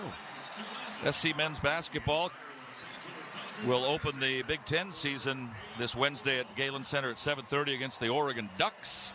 Women's team sweeping 2 games in Palm Springs this week. Seton Hall and St. Louis play Cal Baptist at home on Tuesday and then open at Oregon in Big Ten play next Saturday. 4th and 1. Got guys split all over the field. The Irish are going for it. And it'll be Riley Leonard up the middle. He gets to the line and then fumbled the ball and gets pushed back. And I think he's got the first down. Yeah, one referee's at the line. The one's a little bit past it. So I think he's got the first down. The ball is right on the 45-yard line, and I think the yard marker is on the 45-yard line as well. Are we bringing in the sticks? I think he got it. Yeah, they're going to say first down. 1st and 10, Notre Dame. They're great at 4th down pickups. They've got 2 today, and now 18-24 on the season. Wait a minute now. Yeah, the Trojans are taking time out just to save some clock and see if they'll take a look at it. Further review. Yeah, they're going to take another look. So Life Law helping to bring you today's review, as they have done all season long. 3 for 3 on 4th downs. Bert Awada, our spotter statistician. letting me know that. Yeah, my first replay on it looked like he definitely got to that 45. I thought they gave him a lousy spot. I thought he was by it by. Oh yeah. He kind of jumped into it, and then the Trojans were able to pull him back. So the fans thought maybe he got pulled back and he was short of it. But his initial jump and surge looked like he crossed that 45. Official review brought to you by Life Law. Injury law made simple. Our Spanish language broadcast again today in USC football. It's Harry Ruiz and Alex Naveja bringing our Trojans to you in Spanish. Available on the USC Trojans Game Day app and on the ESPN LA app. And you lucky few, are watching us on the Audi radio booth cam. Brought to you by your local Southern California Audi dealers. Pause for a selfie. Okay. After review, the ruling on the field stands. First down. We didn't think that was very close. Trojan fans, fuel your wellness journey with Cookies, the proud CBD and wellness partner of USC Athletics. Discover products crafted to support a balanced lifestyle. Elevate your game day experience with Cookies today. Fight on. First down, Irish at the 45. Their kicker with a 48-yard range, but has missed a shorty today so far. Clock at 1:51. Both teams have all of their allotted times out remaining. And a 1st and 10 at the 45. Riley Leonard will hand off. Jeremiah Love slanting left side, gets to the 50. He does drive those legs well, doesn't he? And he gets to the Trojan 47-yard line. Has a few words for Easton Mascarenas Arnold, wearing his number counterpart on the Cardinal and Gold team with number 4. A gain of 8, 2nd down and 2. Trojans need to stiffen up right here. Don't want to give up the lead going into the locker room, knowing also that Notre Dame has the ball coming out of the locker room. Riley Leonard fakes the handoff. Back to pass. Hit as he throws. Over the middle. Incomplete. Overthrown. Mason Cobb was in the neighborhood. We're waiting to see if a flag was going to get thrown for hitting him too late, but there is a flag. He threw the ball just as he was being hit. There's no possibility that the SC defensive player could hold up. He's already in the way, already touching him. There's a flag from the sideline official. I think it might be maybe a lineup in the neutral zone, but Marcus Freeman was definitely in that official's ear down there as the play started. They're moving the ball. Personal foul. Tripping. Defense number 34. 15-yard penalty. Ooh, first down. That's a big one. I don't know of any tripping calls lately. What? I gotta see a replay here. I never heard of a defensive end tripping unless he was on the Get running beat, back. lies on the ground, and then just tries to whip somebody. We haven't seen it yet. I have to see a replay of that. I've never heard of such a thing on a defensive end who wasn't in the play really. Love, 9 carries, 71 yards. Now Notre Dame knocking on the door a little bit. Got it at the Trojan 32-yard line. Whoa. Leonard will give it to Love. Oh, there's a hold on the edge, and they let it get away. Love with a hurdle and punish a couple of Trojans inside the 10 and down to the 9, but I think he's out of bounds at the 12. Oh, boy, was there a hold on the edge as Love went by, and they just let him get away with it. Oh. Yeah. I mean, this is an amazing run by Love, and he makes a beautiful hurdle. But the play before, Braylon Shelby didn't do anything on that play. So maybe they called the wrong player. Could be the wrong name, the wrong number. Yeah, but... Love got up in the air, too, on that, didn't he? Love is showing why he's one of the better players in the nation this year. He's done it all year long. He got up. He's been out physically the Trojan defenders and right there outmaneuvering them with a beautiful hurdle. First down at the 12-yard line for Notre Dame. And whistles. And timeout taken by the Irish. Let's pause 10 seconds for stations to identify themselves on the ESPN LA Trojan Media Network. Hey, this is Anthony Herron. Did you know SiriusXM has a channel dedicated to nothing but the Big Ten? It's SiriusXM Big Ten Radio. Just head to the SiriusXM app and search Big Ten.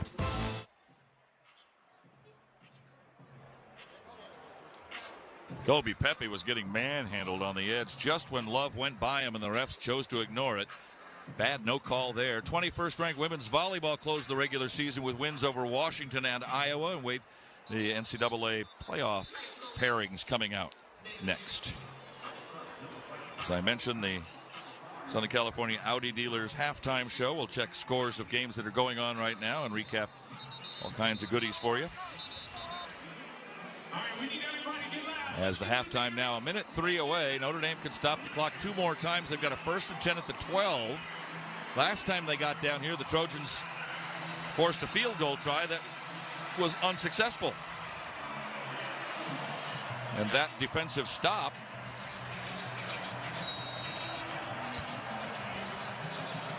for USC, brought to you by Smart Stop Self-Storage, a smarter way to score and store. 1st and 10, both sets of fans roaring here. The sun shining brightly on the players on the field. The 1st and 10 at the SC-12, going towards the closed end of the Coliseum here in the second quarter, a 7-7 tie. Riley Leonard throws, end zone, touchdown. That is caught by backup tight end Eli Rarid on his 2nd touchdown catch this season, and the Irish forge a big lead, a 12-yard touchdown pass, leaving the Trojans just under a minute to respond. But remember, Notre Dame's going to have the ball to start the second half too, so incumbent upon the Trojans to respond indeed, or face a situation where they better stop Notre Dame to begin the second half, or they'll find themselves down 21-7. Yeah, it just blows by Mason Cobb right there. When you set up the run like that, Mason Cobb's definitely looking for the run in that kind of position right there. And Notre Dame with a nice play call as they set that run up. Mason Cobb's thinking run, and the tight end runs right by him. Extra point try by Jeter. Up and good. And with 59 seconds left in the half, the Irish back in front 14-7, and the Irish cheerleaders carrying their flags through the SC end zone down to our right. Used to be at this game, they would give Notre Dame all of the seats kind of from the 30-yard line and into the end zone to our left. And now they're kind of spread out all over the Coliseum. So the Trojans, 59 seconds left. They do have all of their times out remaining. It's like a fungus spread across the Coliseum. Yeah, it's a little bit of everywhere. Both teams are well represented, certainly. But little pockets of green here and there, especially way up time.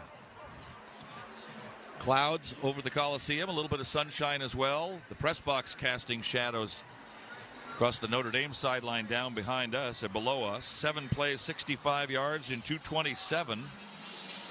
And the pass to Eli Raridon, another guy that you don't expect to do much in a game like this. You haven't heard much from him. He's only caught 6 passes all year coming in. He's got 3 today already. And it gives the Irish a 14-7 lead. And that's the kind of passes right there.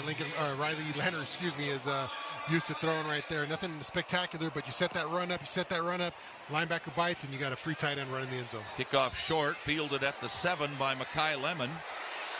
And he gets out this time to the 22. The Trojans have started after Makai Lemon kickoff returns from the 14, the 24, and the 22. Got some work to do here. 3 timeouts, 55 seconds. Don't want to make a critical mistake if you're Jaden Mayava. We saw one. He put 1 in harm's way already. Got to be smart with the ball here. Try to get down, push it downfield, but don't want to give anything to Notre Dame right now. The only Trojan touchdown came on a short field after a Notre Dame interception thrown by Riley Leonard. Bounced up in the air, and the Trojans were able to pick it off. Mayava, empty backfield. 1st and 10 from the 22. Flings left side at the sideline. Zachariah Branch with a catch, and out of bounds he goes. That's 29, gain of 7, 2nd and 3. 49 seconds left. Is the best you can hope for here a field goal, probably? I mean, you're way back. You do have all your times out, but 49 seconds isn't very much to work with. Notre Dame's going to have 2 high safeties. It's going to be hard to get over the top on anybody here. And Watts, a guy you really don't want to throw it to. 1,000 career interceptions, 11 to be sure. 2 against SC a year ago in South Bend. Mayava winds and throws this way, looking for Branch. Over the shoulder catch at the Notre Dame 40-yard line, and then he drops it. The Irish are claiming it's incomplete, and the referees are agreeing. And maybe a good, I don't know. Did he catch it, come down, and hit the ground? Yeah, didn't complete the catch here. He catches it up top, and he lands on the ball, so that's when it bounces free right there. As soon as he hits the ground, isn't it a dead ball? No, he's got to complete the catch there. Right. Catch. Down he goes face first, and then the ball rolls free. The Irish would have recovered a fumble, but it's ruled incomplete. 3rd and 3. 43 seconds left in the half. Quentin Joyner Defending. Throw complete to Lemon. Out across the 35 for a first down to the 37. Stop the clock for a moment to move the chains. Will the Trojans use one of their timeouts? They will.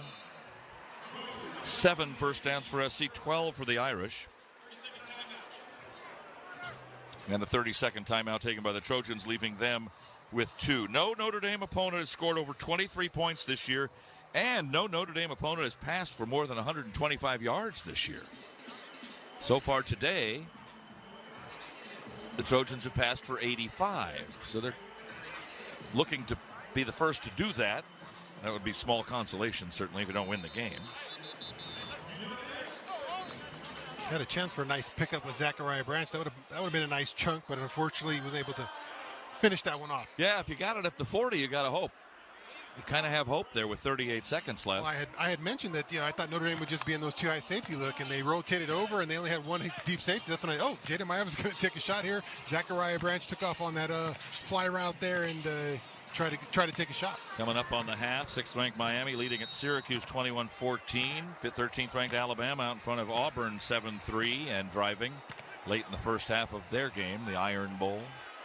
3rd and 3. They'll check that 1st and 10 for the Trojans after the timeout at the 38. The rush is on. Mayava throws a sideline pass. Lemon catches it running backwards at the Notre Dame 30. And are they going to give it to him? Everybody on the Trojan side saying it's a catch. Everybody moving up the field as if it were a catch. And it is a catch. First down USC at the Notre Dame 27-yard line with 32 seconds remaining in the half. Yeah, Kai Lemon had a step on him too. If Jaden Mayava, catches him in stride right there, he would have trotted into the end zone, but goes a little bit towards the sideline there, and that's why Makai Lemon has to adjust his body and just pull that one in and get his toes down. Just a sophomore from Los Alamitos, Makai Lemon has been a big part of this SC team in 2024. 1st and 10 at the Irish 27. Back to pass again. Mayava winds and throws. They're holding Jacoby Lane at the 5-yard line. That'll be a pass interference call as the flags come flying for every direction. The old days, that would be first down and goal at the 5. These days, half the distance from the 28 will move it to the 14, should it not? First penalty against the Irish. Defense, number 29. 15-yard penalty. First down. That's a touchdown-saving pass interference call. If they don't interfere him there, he catches that, and he's in the end zone. And Jacoby did a good job of selling it, too. He's fighting with him his arms, but he does a good job at just throwing his arm, just stopping on the route and say, hey, ref, I can't do anything. And he sells it, and the ref has to throw a flag there. So good job by Jacoby Lane. So the 35-yard pass to Makai Lemon sets up the Trojans, and the 15-yard interception pass interference gives the Trojans a first down and 10 at the Irish 12-yard line. Plenty of time here. 27 seconds left. The Trojans can stop it twice with times out. Mayava doesn't like what he sees. Changing the line, a play at the line with hand signals. Play clock coming close to 5 now. Joyner lined up on the right, moves over to the left. Mayava with the ball, fires a strike to Jacoby Lane, and he's in the end zone for the Trojan touchdown. And they've come all the way back at the end of the half, and they're going to tie it up. With just seconds remaining in the half, the Trojans get a score that they desperately needed. What a drive by the Trojans. 30 seconds right there, I believe. They started the ball with 55 seconds and only 24 seconds left. So a 30-second drive all the way down the field. Jaden Mayava getting it done with his arm. One big one to Makai Lemon and another huge one to Jacoby Lane, plus a pass interference, and the Trojans score quick. It took 25 seconds. They got the ball back with 59 seconds left, I do believe.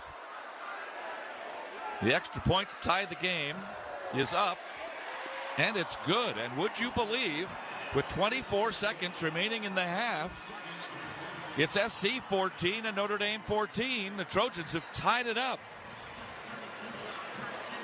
Well, you say it this time. Go ahead. That was all done by Jaden Mayava right there, Pete. I was just going to say, how do you do? I mean, my goodness. I'm not going to steal your line. No, I don't mind. It's not mine. It started with Red Barber. We're waiting to see Jaden Mayava's maybe his come to life party here. Obviously, a good one versus Nebraska, where he was able to get some plays there and some fortunate bounces. But right there, that drive was all Jaden Mayava as the Trojans dropped back to pass. on multiple occasions, and Jaden Mayal was able to deliver down the field in a hurry to score one against this vaulted Notre Dame defense. The Irish touchdown came with 59 seconds left, and the Trojan touchdown comes with 24 seconds left.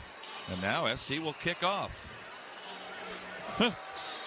You just never know what you're going to get when you come to the old ball yard, do you? Especially in a rivalry game. That's for sure. Jaden Harrison, deep for the Irish. He is a thick-bodied kid wearing green gloves and green shoes. Looks up, watches it go over his head into the end zone, and the Irish will start at the 25. Well, the way Riley Leonard has been playing and Jeremiah Love's been running, you can't count the Irish out with 24 seconds to go. Just can't give up an explosive play on the run. Obviously, you're going to have all eyeballs on Love and Leonard as this one comes out, because you can't give. Their explosion plays come on the ground game, as we saw Love made the huge play on the hurdle last drive. So got to be cognizant of where those guys are at. Danton Lynn's defense got to come up here and finish this half off the right way. By the way, he was named a semifinalist for the Frank Broyles Award. Deservedly so, 2 years in a row. Assistant Coach of the Year. Handoff, Love into the line. Gets about 4, maybe 5, even 6. He's still going. They're going to give him all the way out to the 33. That's a guy that they run those churn your legs drills in practice, and he's probably pretty good at that. That'll be it. The half, and the crowd here at the Coliseum, the Trojan fans, rise and cheer. This is not Notre Dame fans cheering. This is USC fans cheering as their Chargers run off the field in the rivalry game between SC and Notre Dame. And we've got a half to figure this out, if not more, like 8 overtimes like we saw yesterday with Georgia Tech. Our producer, director, Gia Lara, says, no, thank you very much, but you'd take it, wouldn't you? Yes, she would. Halftime score. SC 14, Notre Dame 14. And this is the ESPN LA Trojan Media Network. When you're hiring, ZipRecruiter's technology makes finding qualified candidates for your job easy. What if the rest of the world was as easy as ZipRecruiter? Math problems wouldn't be so problematic. K equals 42. And summiting Everest would be a walk in the park. In the meantime, if you want to make your hiring easier, use ZipRecruiter. And right now, you can try it for free at ZipRecruiter.com/LA. ZipRecruiter.com/LA. With next-level tech and safety features, Hyundai Cars and SUVs give you the confidence to boldly journey wherever life takes you. Advantages include our available class-exclusive digital key and available remote smart parking assist. And because we want the road ahead to be as worry-free as possible, you'll also get complimentary maintenance for 3 years or 36,000 miles and 10 years of America's best warranty. In a brand new Hyundai, there's joy in every journey. Visit HyundaiUSA.com or see your SoCal Hyundai dealer today. This is the Audi Halftime Show. Caught the end zone. It's a touchdown, USC. A full breakdown of the first half of Trojan football with stats and highlights, plus a look at what the Trojans have to do to fight on to victory. Brought to you by Audi. The Southern California Audi dealers are proud sponsors of the USC Trojans. Pechanga Resort Casino, proud partner of USC football. And by Athletic Brewing. No matter what you're looking for in a non-alcoholic beer, there's only one name that has it all. Athletic Brewing Company. Now here's Pete Arbogast and Sean Cody. Well. 14-14 tie, SC and Notre Dame at halftime at the Coliseum.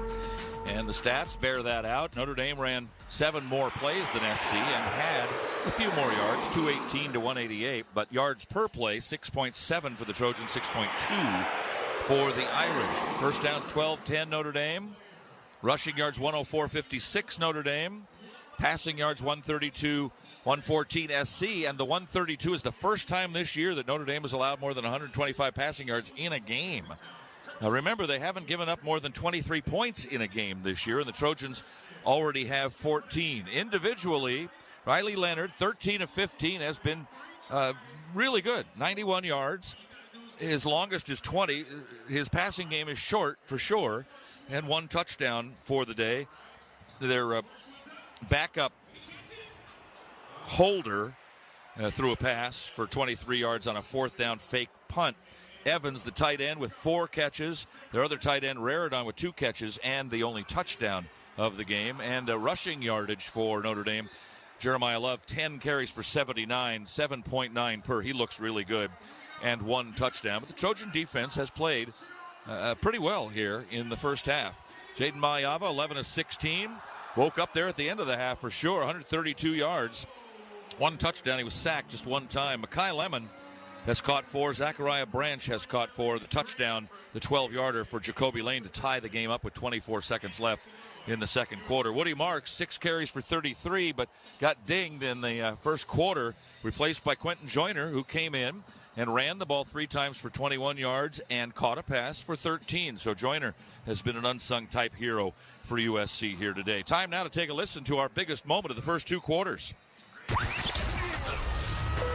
gentlemen, this is your captain speaking. Now, it's time to take a listen to the best play of the first half. Powered by Ontario International Airport. A proud partner of the USC Trojans. Fight on and fly on with ONT. Mayava with the ball, fires a strike to Jacoby Lane, and he's in the end zone for the Trojan touchdown, and they've come all the way back at the end of the half, and they're going to tie it up with just seconds remaining in the half. The Trojans get a score that they desperately needed. An outstanding drive at the end of the half with under a minute to play. Let's talk about halftime adjustments, which are presented by the Joint Chiropractic, the official chiropractor of the USC Trojans. John Jackson joins me on the Southern California Audi Dealers halftime show. I thought until the last drive there that Notre Dame was the better offensive team. They moved the ball on the ground pretty well. That Jeremiah Love was good. Riley Leonard called his own number enough times to make him difficult to attack. The Trojans' defense, though, was not bad. They only gave up 14 points.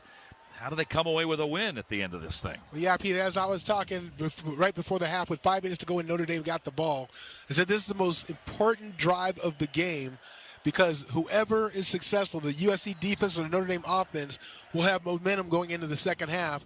And now you're able to get into halftime, get with your teammates, and and talk about the first half and what adjustments need to be made. That was critical for them to stop Notre Dame in the last drive, and even better yet for the Trojan fans, for USC to put the ball in the end zone to tie this game up. Mayava looked good on that last drive. He's looked okay the rest of the game most of the time against a tough Notre Dame defense that we know about. It's been kind of an even football game now. Notre Dame is one of the top teams in the country, 10-1. They know they've got a spot in the playoffs sewed up if they can beat SC over the next 30 minutes. Can they is the problem. They come to L.A. a bunch of times and spit the bit against teams that USC has that aren't very good sometimes. Not very good by that, I mean SC comes in 6-5. That's not a very good record, even though they had a bunch of close games. Notre Dame's 10-1, SC 6-5. Notre Dame should win this game. Everybody thinks so. Everybody thinks so. That's the odds makers, Pete. Don't get caught betting your money, Pete. USC has control going into half. The momentum is going into half. Right now, in that locker room, the players are hyped. They're ready to come out in the second half, and they're ready to put on what I think will be their best half of the year. So we talked about keys to the game before the game amongst the three of us. What is your key to the game for SC in the second half? Well, the third and longs are critical. You cannot allow Notre Dame to convert on third and long. The Trojans' defense has to get off the field, let the offense get on the field. I credit Lincoln Riley for his play calling in the first half. I told you that was going to be a key, and he was spectacular. You notice at the start of the game, he came out with all run plays. That was to set the tone for his team to Notre Dame. They're going to come out and play physical football, and they did that. They had good rushing yards in the first half, and I think it was a good first half for the Trojans all the way around. And in the second half, they have the momentum now, Pete. They just finish it off. Notre Dame's not used to being in close games. They're not used to being behind in the second half. They have outscored their opponents in the third quarter 103-21. So talk about making adjustments. Notre Dame makes adjustments in the locker room. 103-21 is no joke in the third quarter. Yeah, but right now as a player in the locker room, Pete, you recognize that you are going to be a part of history. You got the second half. Whoever helps to win this game or plays a key role in winning this game, you're in USC history for the rest of your life. We'll find out. We'll talk to you on the post-game show and hope it's a happy one indeed. We'll be back as the Southern California Audi Dealers halftime show will continue after these messages on the ESPN LA Trojan Media Network. This Thanksgiving, gobble up something good on the SiriusXM app. From dinner party mixes to a feast of live football, food podcasts, and more fall fixings. Jarrett back, looking, lofting, right side. Amon-Ra St. Brown, touchdown Detroit Lions. We're serving up the perfect soundtrack for any moment this holiday weekend. Just search Thanksgiving in the SiriusXM app. MassMutual knows that finances can lead to uncomfortable conversations. What about that guy who's always trying to get you to invest in his business? His last idea was generating power with electric eels. Oh. What about Uncle Paul? You mean Uncle Audit? How about that coworker who retired early? She's off the grid. So unless you send a carrier pigeon... What about, According to the Financial Educators Council, 39% of Americans don't have someone they can ask for trusted financial guidance. Go to MassMutual.com today. Feel comfortable about tomorrow. Dusty and Danny in the morning on SiriusXM College Sports Radio, featuring myself, the much smarter and better looking Dusty Dvorak. Hey, don't forget about your sidekick, Danny Cannell. Start your mornings with us as we bring you all the latest news in college sports and have fun along the way. Come be a part of the fastest growing show on radio. Dusty and Danny in the morning on SiriusXM College Sports Radio, Channel 84, weekdays from 6 to 9 Eastern. With NFL Sunday Ticket now only $89, there's a lot to be thankful for. Like stuffing your living room with Lions, and Ravens, and Cowboys, Yeehaw! and Commanders, and Broncos, and Bears. Not literally, of course. That would be dangerous. Get NFL Sunday Ticket on YouTube TV for $89. Offer ends December 2nd. Sign up at youtube.com/NFLST. New users only. Terms and embargoes apply. No cancellations. Content restrictions apply.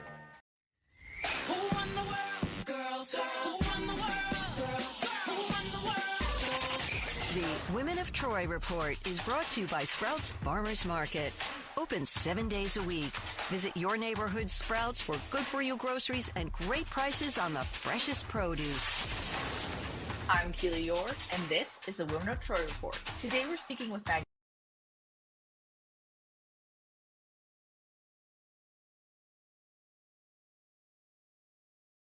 New players and some transfers and some freshmen who are going to do a lot of really good stuff for us. So it's just been about incorporating everyone together, and I think we're doing a really good job of that. What goes into fostering that team chemistry piece of sports? There's the piece in the water, but I think so much of it is the team culture and the team dynamics outside of the water. So that's been a real highlight of it for us this season, is trying to work on those bonds outside of the water. For you as a junior, how would you describe your role on this team? As a junior, I've been kind of given a role to help lead this group. And we have so many different types of leaders on this team. So I think leading by example is where I try to lead. But we have just so many different important voices on this team, and so many different players that can just add so much. The team went 18-9 last season. What are your goals heading into this season? I think the goal for USC women's water polo is always to win a natty. And we know that kind of starts with just the daily preparation. So that is the end goal. You're majoring in biomedical engineering, which sounds like a lot of work.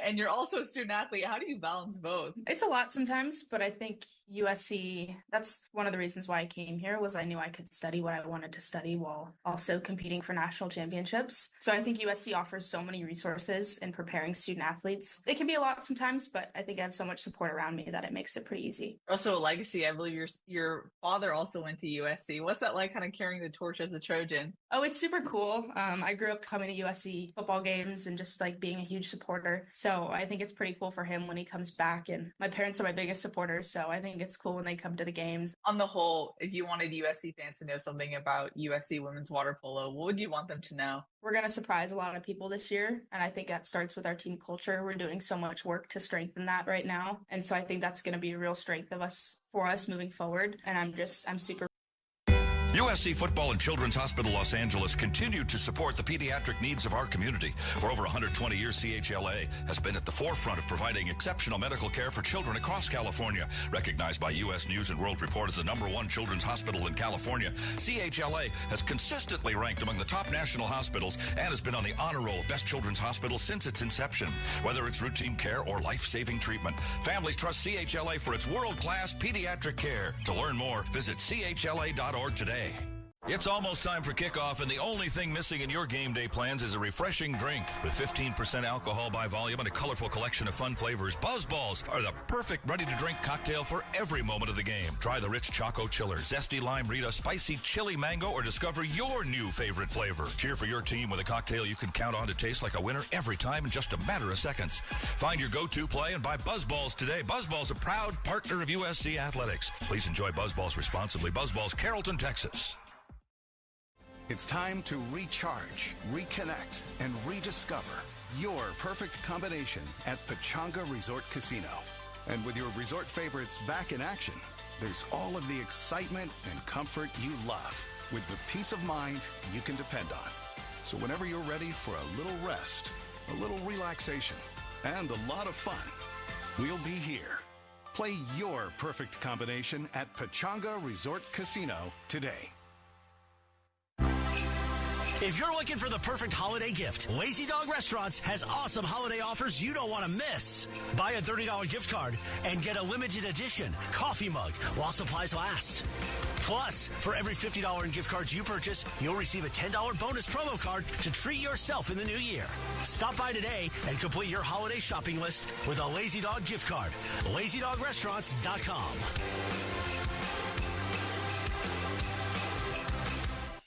Everybody, welcome back to the Audi Halftime Report. Jason Schwartz with you from our ESPN LA studios over at LA Live down the road from the Coliseum. Over at the Coliseum at halftime, USC and Notre Dame tied 14-14. Jaden Mayava, 11 of 16, 132 yards. He's got one touchdown on the ground, one in the air, and the one in the air was to Jacoby Lane in the final minute of the first half to tie up the game. So it's a good one. Trojans trying to upset the number 5 team in the country. In just a moment, we're going to go back out to the Coliseum. We'll talk to Jordan Moore. He's on the sidelines waiting for head coach Lincoln Riley to come out of the locker room.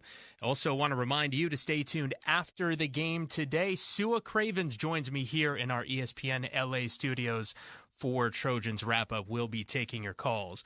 All right, before we go out to Jordan Moore, let's get you some scores from around college football here as we start in the Big Ten. Number 4 Penn State at halftime leading Maryland 31-7. Rutgers leads Michigan State 23-7. UCLA at home trailing Fresno State at the half 10-6. 4 o'clock kickoff, number 10 Indiana hosting Purdue. 4:30 kickoff, number 1 Oregon hosting Washington. Some finals, the big one from Columbus. Michigan goes in and upsets number 2 Ohio State 13-10 in the big game. Number 23 Illinois beat Northwestern 38-28. 2 games yesterday, Minnesota 24, Wisconsin 7, and Iowa beat Nebraska 13-10. Some other notable scores for you if you missed it yesterday. 8 overtimes. Georgia beat Georgia Tech 44-42. Right now in the third, Miami, number 6 team in the country, they lead Syracuse 21-14. Number 9 SMU leads Cal 21-0. Alabama up on Auburn 14-6, and Arizona State up on Arizona at the half 35-0. All right, let's go out to the Coliseum. Jordan Moore on the sidelines waiting for head coach Lincoln Riley to come out of the locker room. And Jordan, I don't know what it looked like down on the field there, but I got to say, watching it from over here in the studio, I thought that drive by SC to tie the game there at the end of the first half, that might have been the best offensive drive this season. What do you think? Yeah, I mean, it was certainly the most impressive Jaden Mayava drive that I have seen so far. You know, I thought he was just really aggressive and dropped some dimes on that drive, and I think they needed it. You know, the guys were sort of banding it back and forth at the start of that drive. Oh, be careful, don't turn it over, don't want to make the big mistake here, but Notre Dame's been very aggressive so far in this game. Trojans needed to match that aggression, and they were able to do so, and it it really changed the math equation of this game, right? The story was going to be Notre Dame goes in with a lead plus having the ball to start the second half. Instead, they sort of negated that Notre Dame touchdown with one of their own, and now, you basically have a brand new ball game to start the second half. It seems like in that first half, Lincoln Riley and the Trojan offense are really trying to make a point to get the ball to Zachariah Branch. He seemed to be targeted more in the first half in this one than we've seen this season.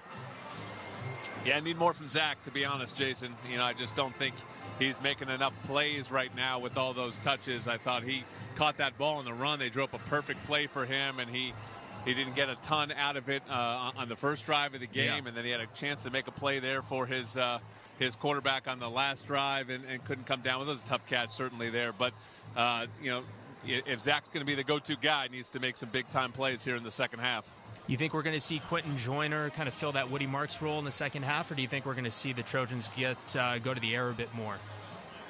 Yeah, I think it'll be Joyner here in the second half, and then maybe a little bit of Jackson. I'm here behind the CBS broadcast. They're talking to Lincoln real quick, and I should have the head coach here in just a moment. Just a quick one for you, Coach. Great drive to end the half. What's your key to the second half?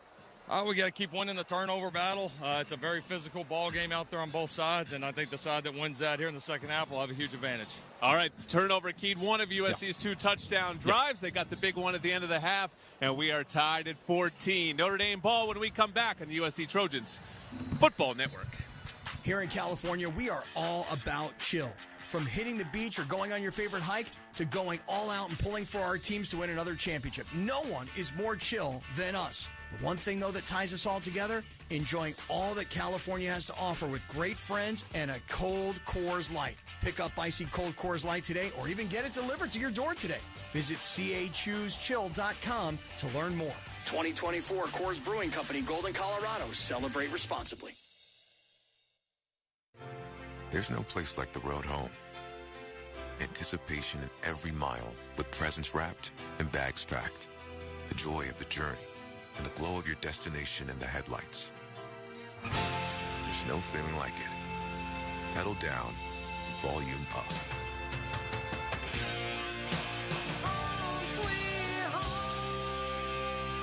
Get exceptional offers at your local Audi dealer during the Season of Audi Sales Event. Trojan fans, you may not think of yourself as an athlete, but everyday life is full of athletic feats. You bend, you reach, you lift, you twist until back, neck, or shoulder pain hits, which brings you to a stop. But whether you're an athlete or not, the Joint Chiropractic can help ease your pain and keep you on the active list. Visit thejoint.com today to get your first consultation, exam, and adjustment for just $29. The Joint Chiropractic, the official chiropractor of the USC Trojans. Inspired by Southern California's laid-back yet active lifestyle, Travis Mathew creates premium men's and women's apparel designed to make you look and feel your best no matter the activity. Now, Travis Mathew brings that same style to USC fans with their first ever collegiate collaboration. Designed with the iconic Cardinal and Gold, this collection carries the tradition and legacy of USC. Gear up for game days and style. New customers get 20% off their first order with code 710 at travismathew.com. That's code 710. Offer valid online only.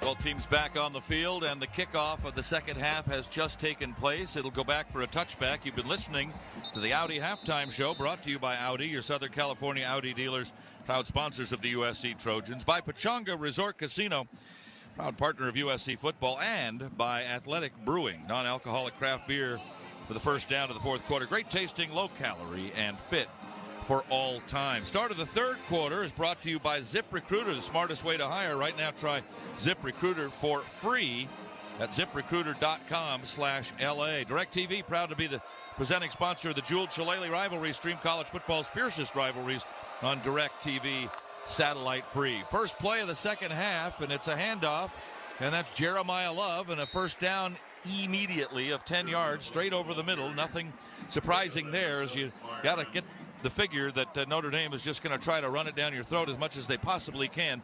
89 on 11 carries for Jeremiah Love. Yeah, I just think Notre Dame didn't use Jeremiah Love enough in the first half. He was definitely the star on the offense. Empty backfield, throw right side, poorly thrown. First poorly thrown ball, I think, of the day for Riley Leonard. He was looking for Mitchell, but couldn't find him on the right side. Threw it poorly behind him. Maybe ran the wrong pattern. 2nd and 10. Irish not huddling, back to the line of scrimmage, out of the pistol this time, with Love some 8 yards behind the line of scrimmage. Motion this way, the handoff to Love and a full gallop. Then he'll go over the middle for a quick 6 to the 41, bringing up a 3rd and 4 in the first big play of the second half of a tie ball game. 14-14 here at the Coliseum. Just the start of the third quarter. Big game day.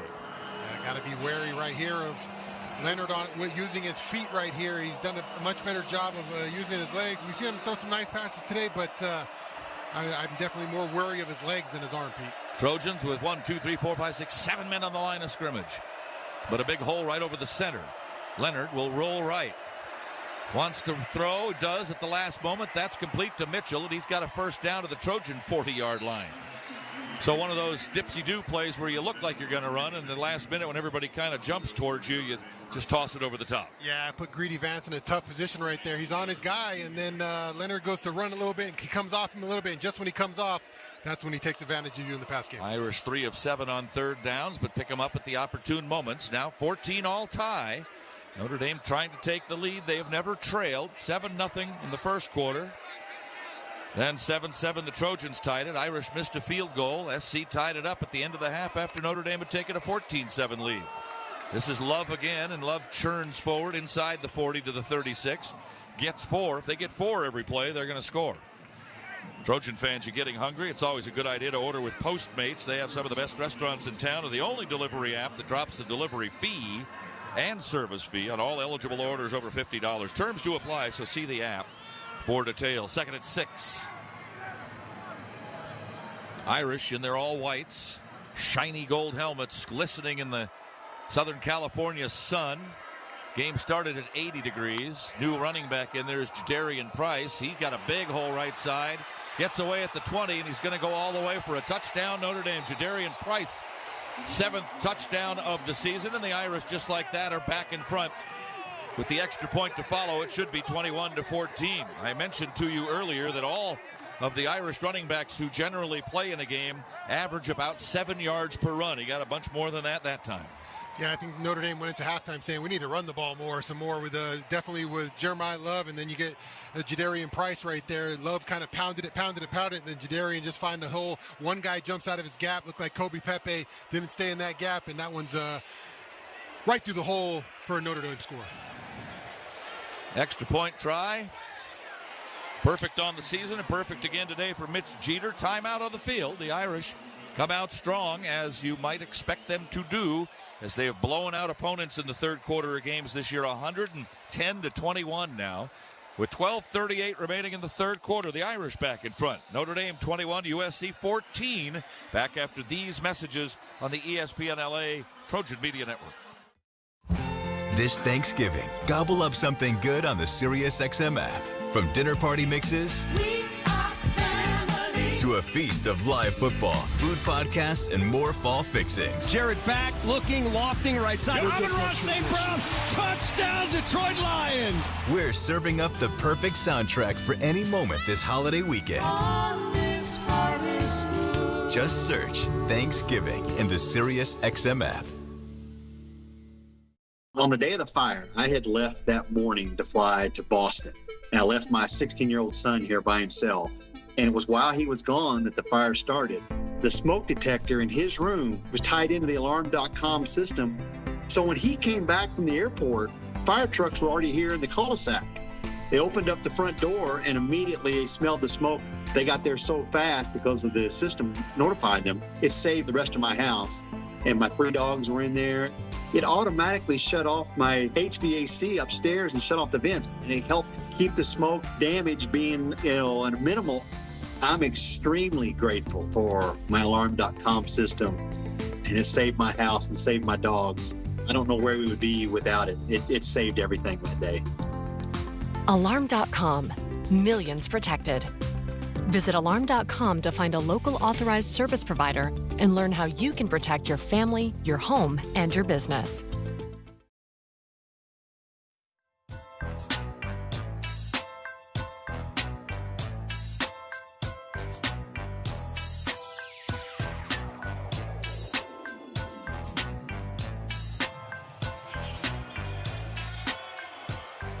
Trojans and Irish, it's 21-14 Notre Dame as they score in 2 minutes and 22 seconds of the second half on a 36-yard run by Jadarian Price to make it 21-14.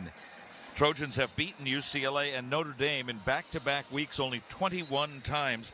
I back that up. They've only beaten UCLA and Notre Dame in the same season 21 times. Back-to-back 11 times, including 2 years ago here in 2022. You might remember in 2004 and 2008, played Notre Dame before playing UCLA, which was kind of unusual. And 8 times it's happened where the Trojans beat UCLA here at the Coliseum and Notre Dame in South Bend in October. They're playing for the stick. The jeweled shillelagh. Jimmy Gillis, Notre Dame graduate emeritus, putting that thing into play in 1989. They actually have a jeweled shillelagh for the Notre Dame. I think it's the Notre Dame-Purdue game also. A lot of shillelaghs to go around, huh? Yeah. All right.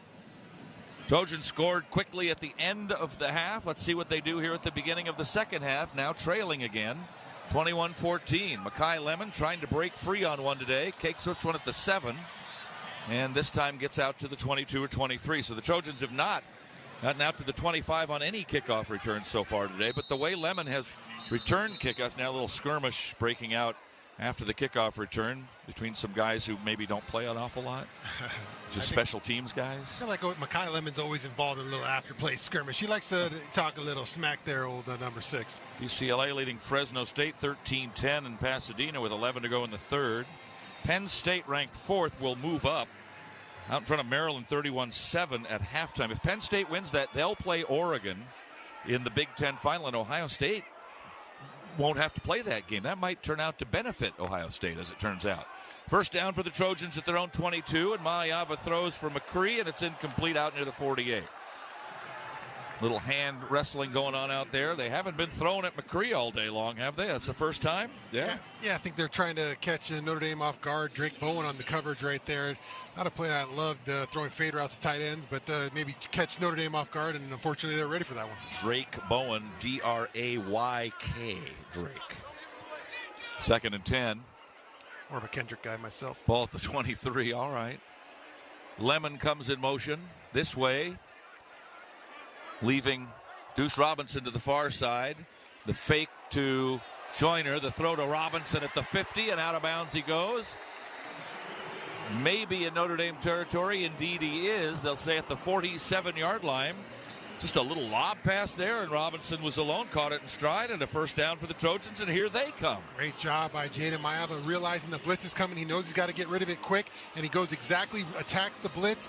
Deuce Robinson's guy right there hits him right between the safety and the corner. Great job by Jaden Maayava. One thing about Maayava in the backfield, no matter how much pressure is coming, he always looks kind of reserved, calm, and collected back there.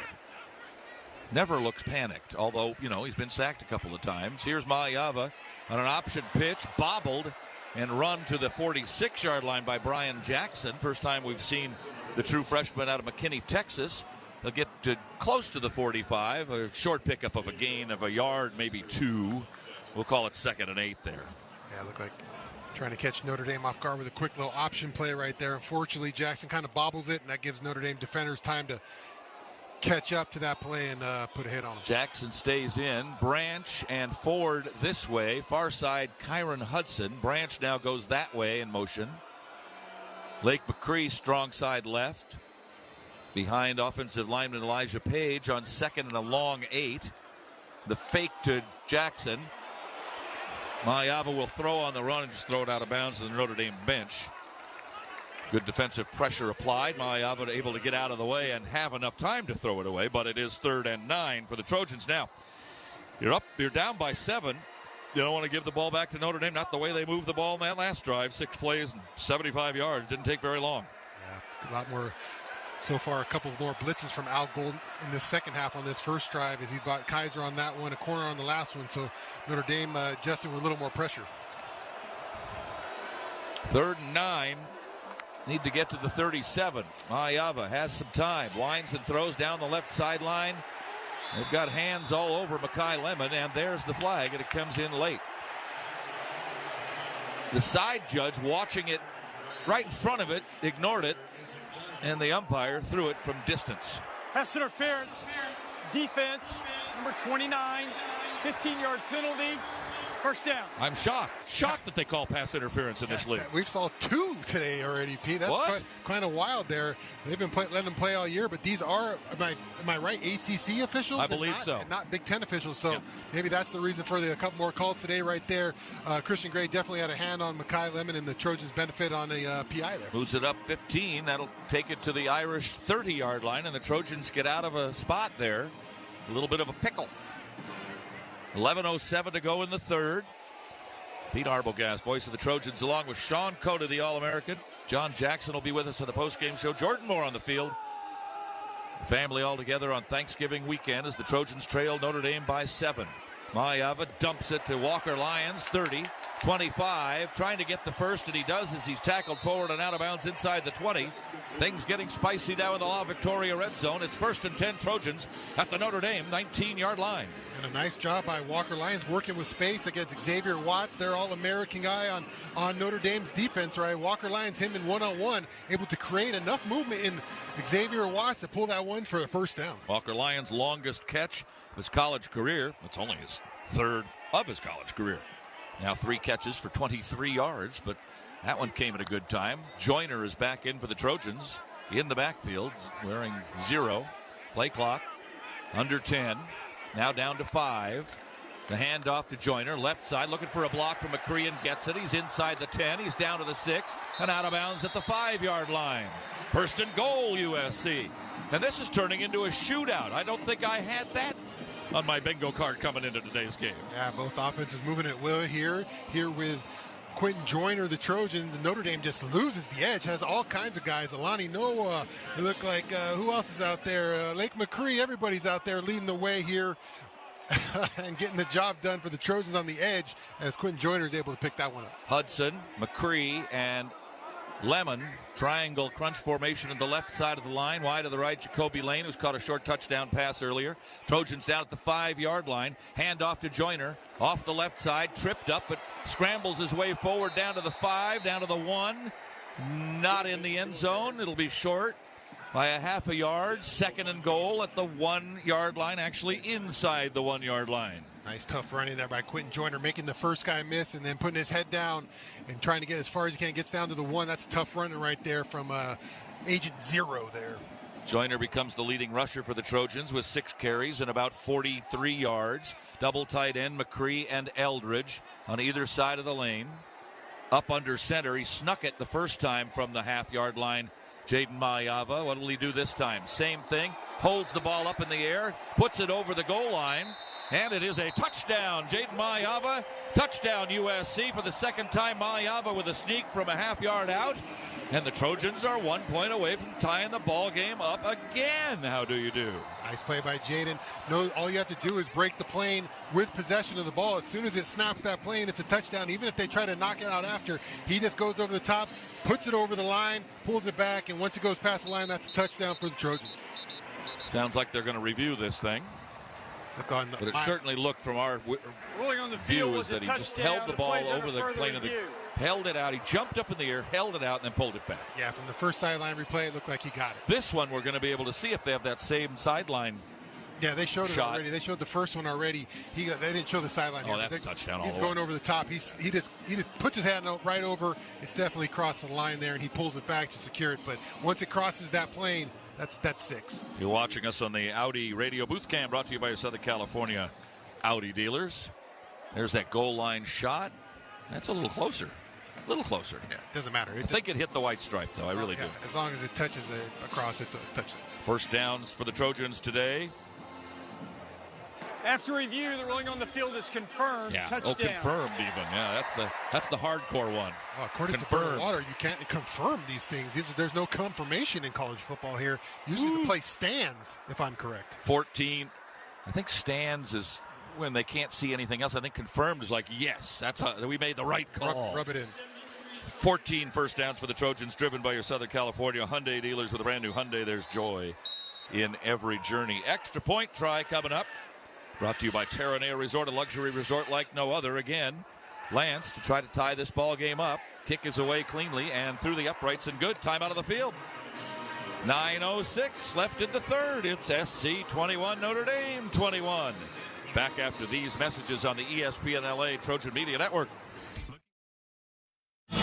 College basketball is back, and the road to the championship starts now on Sirius XM. Knock it down! Catch all the top games, the buzzer beaters, and the rivalries you live for in both men's and women's college basketball. RJ Davis! Whether you're driving, at home, or on the go, follow your favorite teams in every unforgettable moment. College basketball lives on Sirius XM. Anywhere you are, go to SiriusXM.com/sports to find out where to hear your favorite team. Is there any trip more delightfully unpredictable than a road trip? After all, who knows where the road will take you?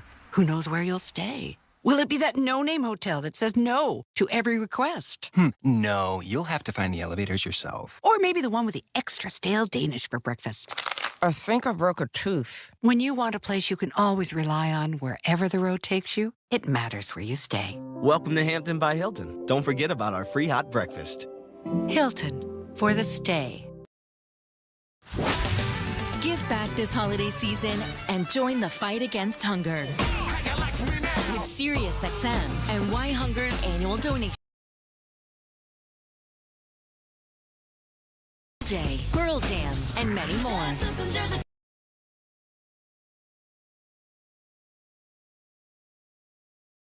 Las Vegas, or simply donate. Go to Sirius.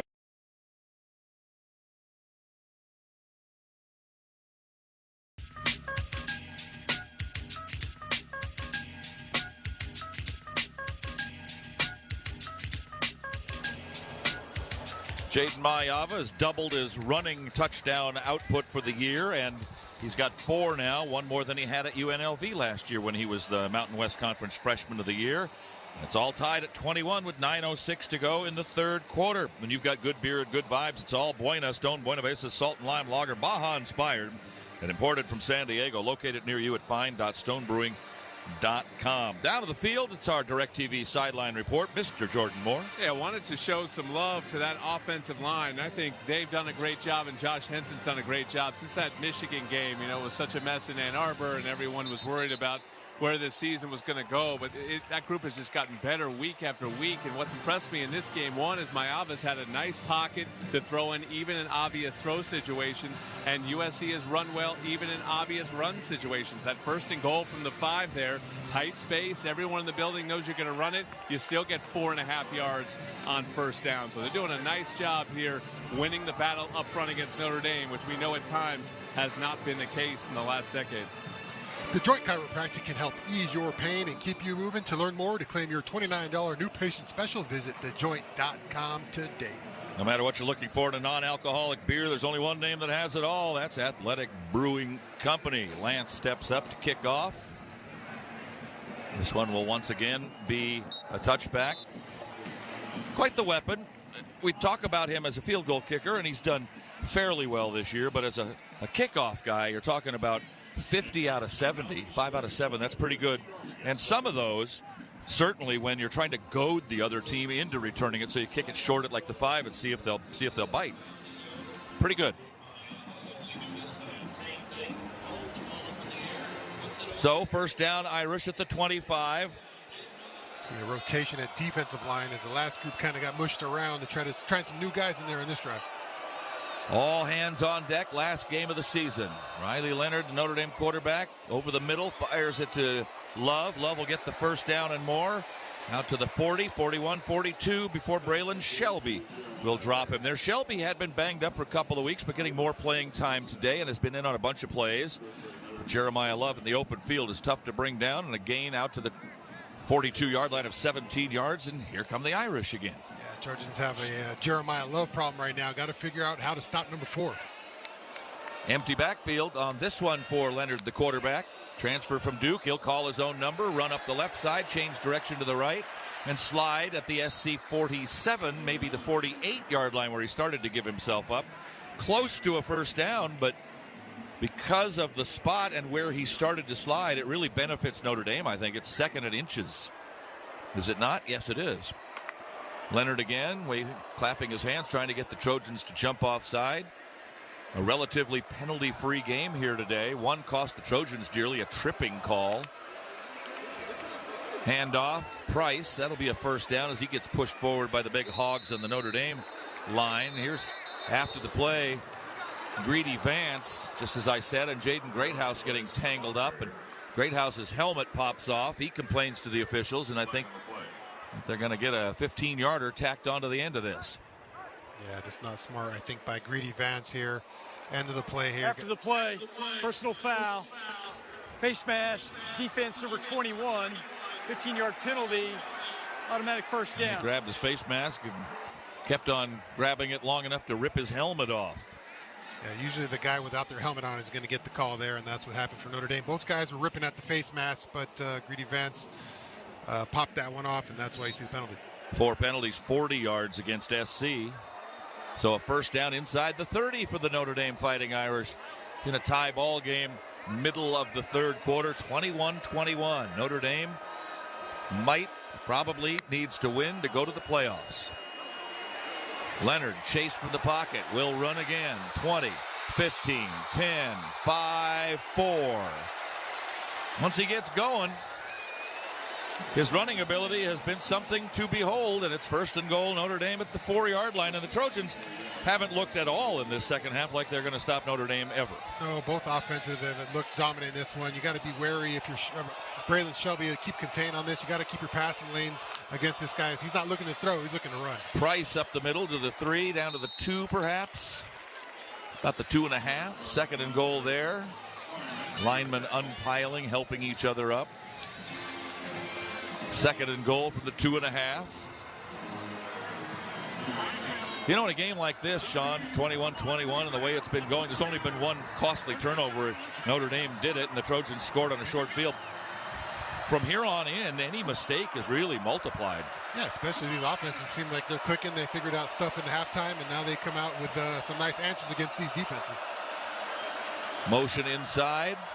It'll be Leonard to call his own number and dives into the end zone for a Notre Dame touchdown. Now, the Trojans are going to be asked to score a touchdown to stay in the game. And if they do, they will score more points in a game this year than any Notre Dame opponent all season long. It's already more than only one team so far. It looked like Louisville had 24, right? And USC has 21, so that's the second most this year. But Trojans going to have to find a way to score another touchdown. They looked really good on that first drive. See if they have some more answers against this good Notre Dame defense. 28-21 if the extra point goes through. No reason to think it won't. He hasn't missed one all season long. Jeter. And the kick is up. And it is good, and we'll break again with 6:27 remaining in the third. Notre Dame back in front. They have never trailed. They've never led by more than 7. And that's where it is right now. 28-21, Irish over the Trojans. Back after these messages on the ESPN LA Trojan Media Network. We need to focus on today, not past today. Do the things in all 3 phases that get us in preparation to be the best we can be on the weekend and get ready to go. This is former LSU running back Jacob Hester. And this is former FSU quarterback EJ Manuel. Every Tuesday, our former coach Jimbo Fisher joins us on Off Campus at 3 Eastern. I'm going to say this. Yeah. Sitting on this end of the mic's a lot easier than sitting on that end of the mic this time of year. Hear Jimbo Fisher with us Tuesdays at 3 Eastern exclusively on SiriusXM College Sports Radio, Channel 84 and the SiriusXM app. Have you had a high five moment today? High Five Casino is a social casino where you can win real cash prizes from a giant selection of the hottest games. It's always free to play with hundreds of exclusive games, live dealer play, community leaderboards, plus free coins every 4 hours and new games every week. Sign up today for a free welcome offer that can get you spinning and winning right away. Only at highfivecasino.com. High Five Casino is a social casino. No purchase necessary. Void where prohibited by law. Must be 21 years or older. Terms and conditions apply. The UEFA Champions League is back on Sirius XM FC, and this year it's bigger than ever. Absolutely ridiculous from Real Madrid. Merseyside magic from Mo Salah. Now with more matches featuring soccer's most iconic clubs as they battle it out for European supremacy. What a start for Inter! Haaland scores the hat-trick! From the league phase to the final, the Champions League is on Sirius XM FC 157 and the all-new Sirius XM app. In the half, Trojans answer. Irish go 6 plays 75 yards to take the lead again, 28-21 with 6:27 remaining in the third quarter. Let's pause 10 seconds for stations to identify themselves. You're listening to Trojan Football on ESPN LA and the Trojan Media Network. Join me, Dusty Dvorak, and Danny Cannell Monday morning at 6 Eastern as we break down all the action from the weekend on Sirius XM College Sports Radio, Channel 84. Attention all players, prepare yourself for an entirely new game. The rules have changed and the stakes are higher. So all you have to do is ask yourself, are you ready to get back into the game? Squid Game Season 2 is back December 26th only on Netflix. Did you watch Squid Game Part 1? I did watch it. Boy. I actually tried to do one of those cookies where you cut those things out with my kids. Very unsuccessful with these big old mitts. Not the best thing to do. All right, Mackay Lemon has returned the ball out between the 20 and the 25 most of the time. Once to the 14. Goins will kick off. And this one to the 1. And here comes Lemon again up the near hash mark.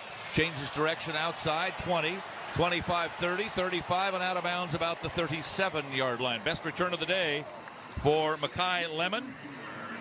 And the Trojans set up with decent field position, trailing with just over 6 minutes remaining in the third, 28-21. No matter what you're looking for in a non-alcoholic beer, there's only one name that has it all. That's Athletic Brewing Company.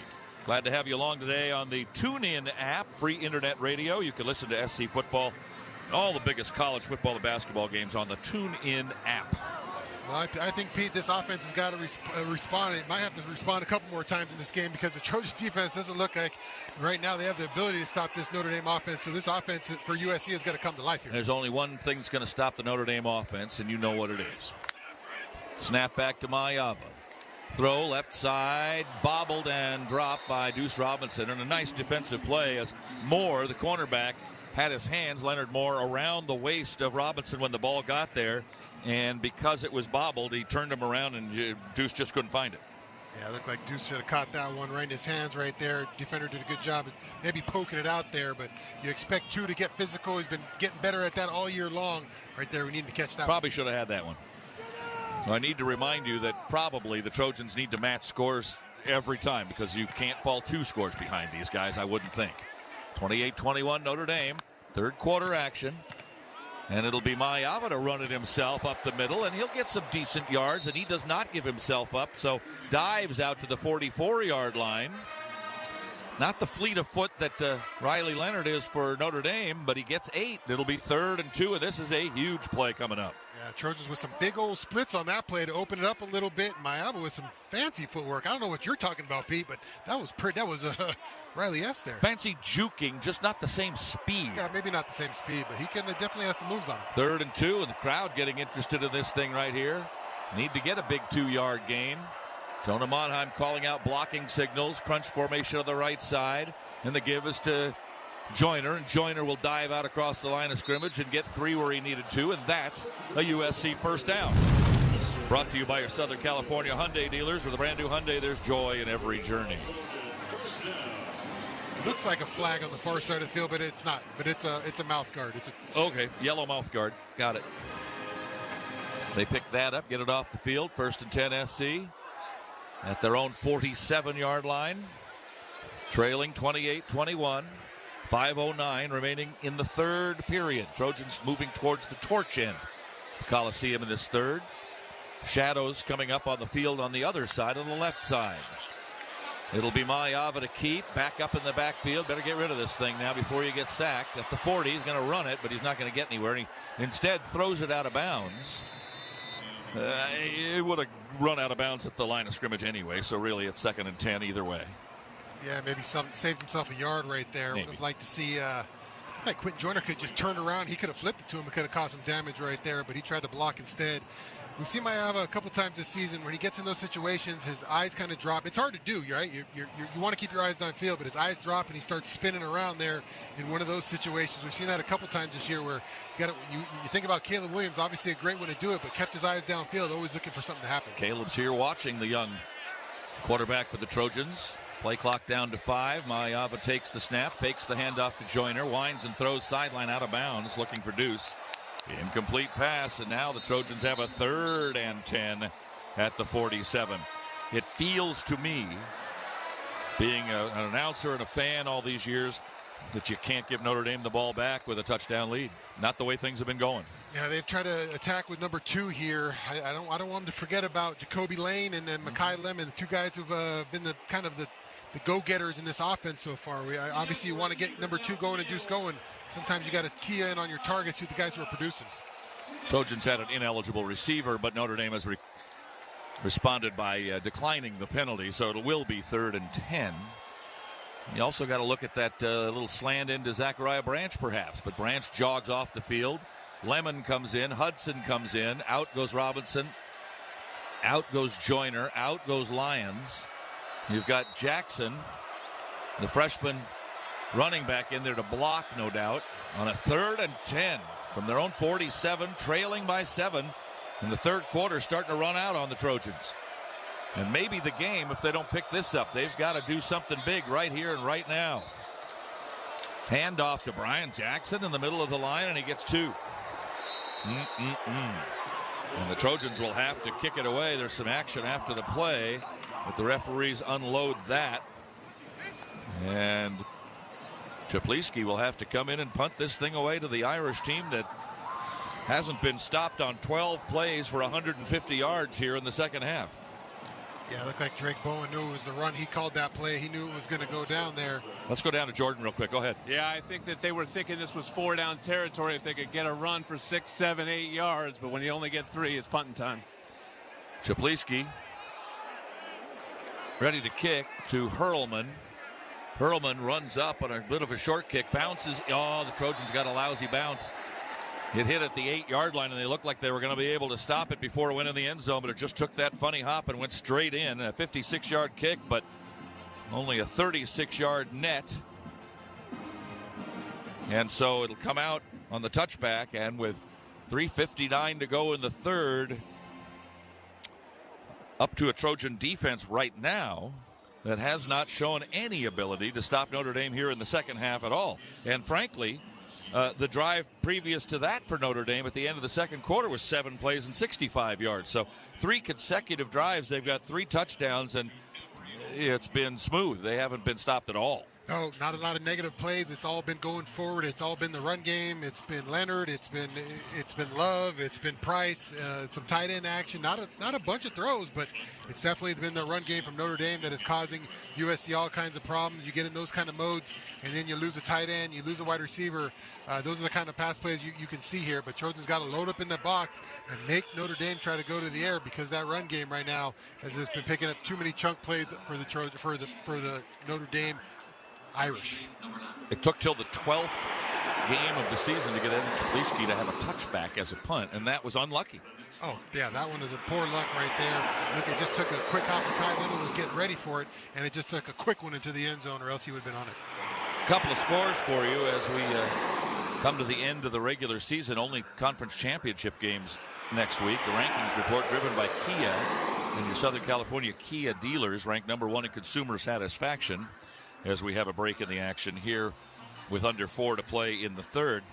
And in the top 25, Syracuse has gone in front of number 6 Miami, 35-28. Miami's had a bunch of close calls this year. Did you hear some cheering?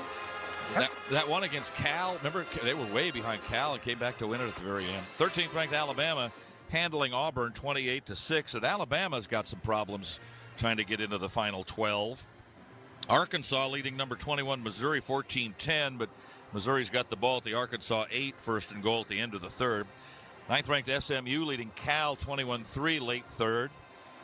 Arizona State beating Arizona 35-7. Arizona State was supposed to not be good this year, and Arizona was supposed to be good this year. And Arizona State's going to end up 10-2 in the Big 12 championship game, and Arizona's going to end up 4-8. Got to play them. I know. Penn State leading Maryland 31-7. The Nittany Lions will meet Oregon in the Big Ten final if they hold on to win, and they will. And everything else is wrapped up except the stuff coming up tonight. Michigan defeating Ohio State. That's the big news of the day, 13-10. They're going to need some therapists in Columbus, Ohio. 4 years in a row, and they thought this is the one. And we got them. We're second ranked. We're undefeated. Michigan's not all that good. Yeah, wait a minute. A whole class of guys for Ohio State never beat Michigan. Wow. And they go back to Ann Arbor next year. Those Michigan Wolverines will be here next year. We haven't seen the schedule yet. First down, handoff. Price up the middle, and he gets away for a good 15. Out to the 36-yard line, and the Trojan defense is, shall I say, sieve-like right now. Yeah, just Trojans won't be able to stay in this one very long if they can't figure out what's going on in the run game here. Just another lost gap right there. Guys getting two-hatted and knocked off, and easy running right now for Notre Dame. Well, do you bring more guys up to the line of scrimmage? I mean, it obviously opens the pass game up a little bit more, but I'd rather die that way. Make this guy throw. He's not great at it. He's good short-range passing. And he will here, being chased by Cobb, but winds and throws right side. That's an interception at the 40. Taken by the Trojans at the 50, 45. The return is on, now backpedaling. Back to the 50, 45, and out of bounds right there. Interception by John Humphrey, and a good return of about 15 yards. He ran about 80 to get the 15, but the Trojans get a very timely turnover and have a first down in a short field at the Notre Dame 45-yard line. And maybe the Trojans are right back in it with another turnover for the Irish. We gave it up 5 times last year and maybe built up some equity that way, eh? Yeah, I don't know what Notre Dame was thinking, trying to go to the air, maybe just trying to take a shot, but they've been successful in run games. Leonard goes to the air, and just the easy one there for John Humphreys, who probably, you said, had a good return. I would disagree. That was not a good return. He should have stayed in the middle of the field instead of trying to run it all the way back to there, but that's why he's on defense, John Humphreys, with a big interception for USC. If he went straight, he would have got to the 40, but probably would have got 5 more yards. So, I mean, he would have got whatever he did. That was not the right answer. All right, 45-yard line, 1st and 10 SC. Moving left to right, trailing 28-21, and trying to hang in there against the 5th-ranked Notre Dame Fighting Irish in the big game. McCree slotted left. One back is Joyner to the right side of Mayava. The fake to Joyner. The throw left side. That's complete to the 40, 39, maybe the 38-yard line. That'll be a pickup of 7. Kyron Hudson with the catch, and a 2nd down and 3 for the Trojans as shadows continue to creep in. By the time this one is over, the lights will have taken effect. It'll be nighttime in Southern California. Temperatures have dropped about 10 degrees. It's 70. It's a beautiful day. Late November, are you kidding? As late as November as you could possibly get. November the 30th. Joyner to the left side of Mayava on a 2nd and 3 from the Irish 38. Mayava wants to throw. In trouble. Backs up. Throws it in the ground. Looking for Joyner. Joyner says they're holding on to me. It's going to get a little chippy down there, Pete. Well, it's SC Notre Dame. You're going to get some of that. These guys are starting to get a little antsy up here. Seen a lot of back and forth after the play, away from the plays. There, he definitely contact early there, but no flag. Pressure applied. Mayava had to get rid of it quicker than he wanted to. I would pressure the heck out of Mayava. Young quarterback, first time playing against Notre Dame. I'd come after him all the time. But he's had a pretty good day. 2 downs here for sure. Hudson wide to the left. McCree comes in motion. Mayava rolling this way, being chased. Throws on the run, and it is incomplete. And he had McCree wide open about the 20-yard line. And he just couldn't find him. 4th and 3. Well, this is now, after getting an interception, you got everything you could ask for Christmas. You got the interception, you got a return to the 45, and now you need a first down on 4th down to keep the drive alive. You're not going to punt here, not down 28-21. Can't give it back to him again. Keep giving it to him. Yeah, just couldn't get enough on that one, Jaden Mayava. I think Mike McCree could have came back, helped him out a little bit. He thought he was going to throw it further, but it's a missed opportunity there. 4th and 3. Need to get to the 35 proper. One back is Joyner. Trips on the right side. Play clock at 5. Mayava in trouble. Winds and throws, and it is incomplete. Looking for Lemon. And there is no flag. And the Trojans give it up on downs for the second time today. First time they were driving closer than this. This time they give it up at the 38, and the Irish get it right back after the turnover. That is a huge turn of events here in this ball game. I mean, great play by Xavier Watts. Yep. He's right there on it. I mean, just the only thing I worry about there is just the level of difficulty on a 4th and 3 play. You have to make it that hard. Can we find something that's a 3-yard region there? But the Trojans try to take a shot. Jada Mayava puts it where his guy can get it. But Mekhi Lemon's not able to would have been a very difficult catch. Xavier Watts having some words with Mekhi Lemon after the play. The referees get involved. Jadarian Price to the left of Riley Leonard as the Irish get it back at their own 38. Pretty good field position. Here comes Price. Trojans bang into him, but don't try to tackle him and wrap him up. Just a shoulder try for Easton Mascarenas-Arnold, and as a result, Price bounces off, gets to the 42, and a gain of 5. Yeah, not a good job of tackling there. Asking the defense to respond one more time. I would have suspected to see any big long throws from Notre Dame. I'm sure they're not anymore. Going to pound it. Tried it once more than we thought they would and paid the price. They've got to just run the ball. With 220 yards per game rushing, you just run the ball. Give to Price, right side, huge hole. 50, 40, Trojan 30. Bryson Shaw will usher him out of bounds around the 23-yard line. And the Irish closing in on what would be their 11th victory of the season if the Trojans can't figure it out. Yeah, Notre Dame really giving USC just another shot at life last drive, throwing that ball up and giving them a free interception there. I think they're going to stick on the ground here. If the Trojans have no response here, as Notre Dame's offensive line has been moving guys around. 4 down linemen for the Trojans. Gavin Meyer wearing a huge, giant sock on his left arm. Leonard will throw, and towards the end zone, it is caught, and a touchdown. Mitchell Evans, the tight end. He'd been hurt all year. He was hurt most of last year. Slowly but surely coming back this season, and that one, a touchdown. Puts the Irish up by 2 scores on a 23-yarder, and SC is in definite trouble now. Yeah, just too much right there. Nice toss by Leonard to his tight end Evans. Makes a big play to seal that drive, but the missed opportunity after the interception by the defense, USC cannot capitalize. Notre Dame gets the ball back on a 4th down turnover and is able to turn it into points and create a 2-score game. The Irish fans cheering. Listen to them here. Let's go Irish is what they're chanting. Some of them making the trip out. Many of the Subway alumni that didn't go to Notre Dame are here, as they always are, at the Coliseum. The extra point has been a mere formality. And again is that. And with 1:11 remaining in the third, the Trojans now down 35-21. 3 plays, 62 yards. The only time the Trojans have stopped Notre Dame is when Notre Dame has stopped Notre Dame with a bad interception on the last possession. But the Irish have stopped the Trojans on 4th down tries twice today when the Trojans were driving towards possible scores, and you get those and you score and it's a tie ball game. But they didn't, and it didn't. Yeah, it hasn't looked good on defense.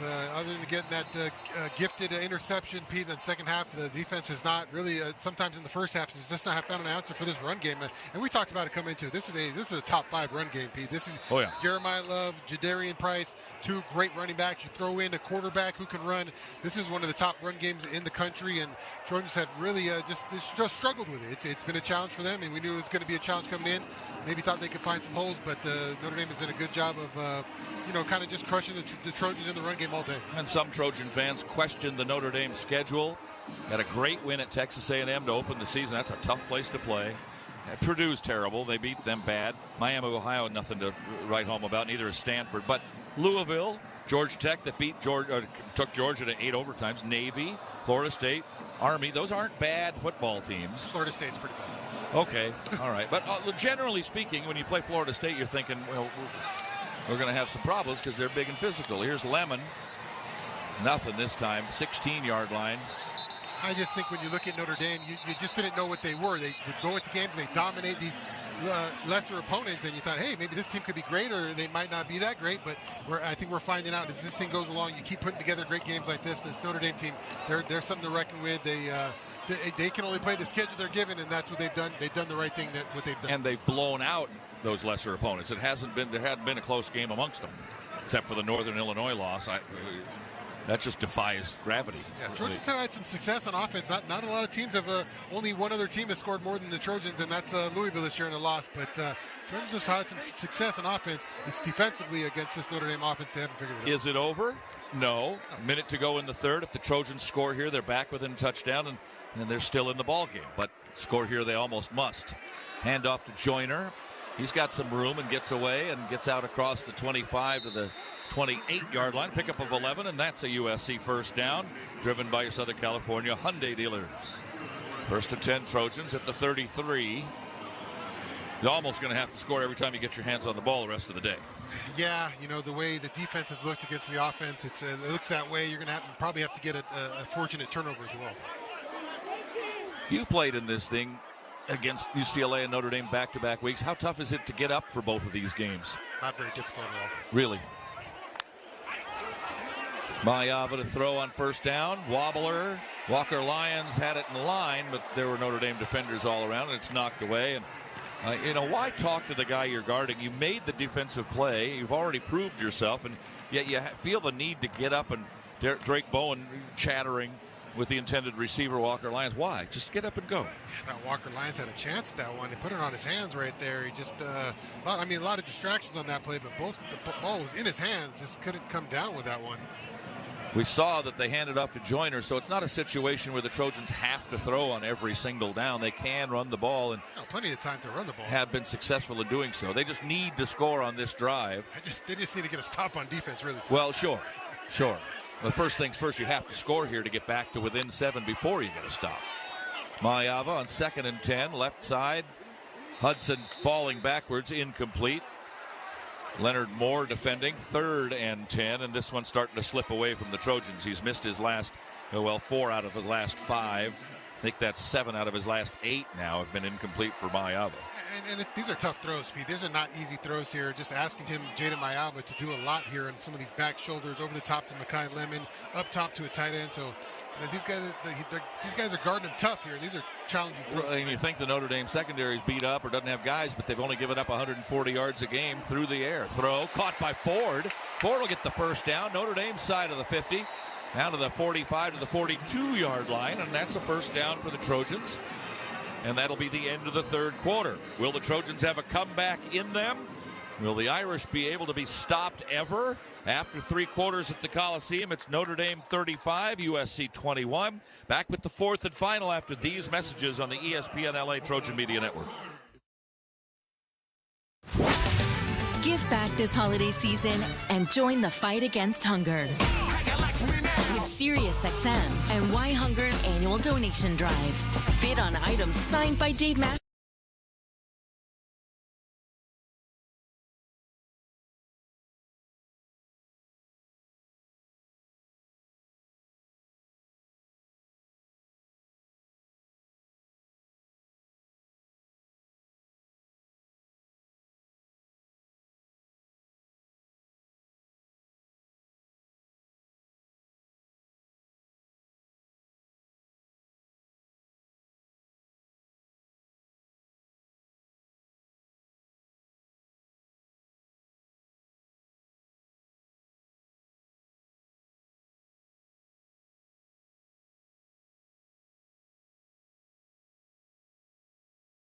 XM College Sports Radio, channel 84 in the Sirius XM app.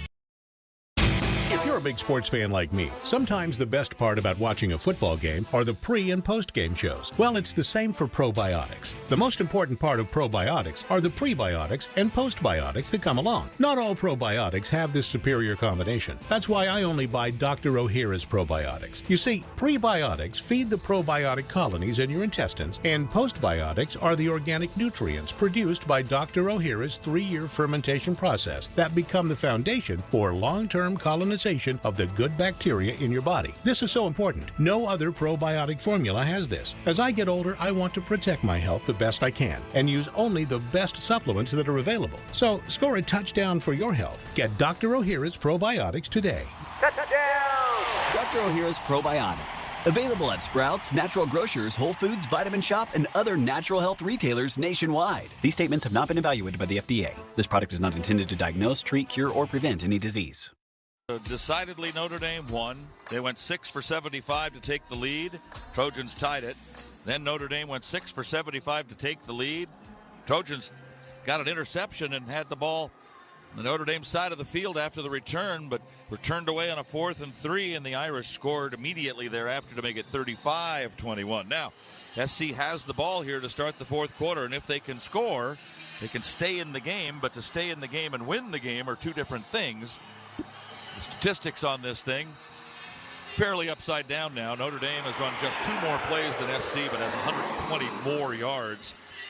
SC leading in passing yardage, 209 to 173, but the rushing yardage of Notre Dame, 258 to 102 for the Trojans. It kind of looks like Notre Dame stats all year long. Yeah, and that third quarter was tough, too. You see SC averaging 5.6, which is not a bad per-play average for offense, but Notre Dame averaging 12.5 in that third quarter. So just really put it to the Trojans on that one, Pete. The fourth quarter of USC football is sponsored by Athletic Brewery. No matter what you're looking for in a non-alcoholic beer, there's only one name that has it all, Athletic Brewing Company. Minnesota beat Wisconsin 24-7. Nebraska lost to Iowa 13-10. Michigan upset Ohio State 13-10. Illinois beat Northwestern 38-28. Later on, Purdue, Indiana, Washington, Oregon. It'll be Oregon and Penn State at the Big Ten final next week. Those are the games of interest in the Big Ten. Trojan ball. All shadows on the Coliseum floor now. And a cloudier day, so not much in the way of sunshine in the stands either. Fake to Joyner. Throw underneath Makai Lemon, and he's gang tackled by 5 Notre Dame Irish players on the 1st and 10 from the Notre Dame 43, and they'll move it back to the 46 and make it 2nd down and 13. Individually for the Trojans, Joyner 7 carries 54, Lemon 5 catches, or make it 4 catches, Branch 4 catches, and passing wise, Mayava just 15 of 30 for 209. Leonard 16 of 20 for Notre Dame, 150, very effective, and his legs have been very effective as well. Riley Leonard 10 carries 59 yards. 2nd and 13 for SC, and a screen pass is dropped by Brian Jackson. 3rd and 13, and the Trojans just coming unraveled here in the second half. And almost better that he dropped that one. 3 defenders in the area, yeah. So Notre Dame defense smelling blood in the water here as they got a 2-score lead against the Trojans.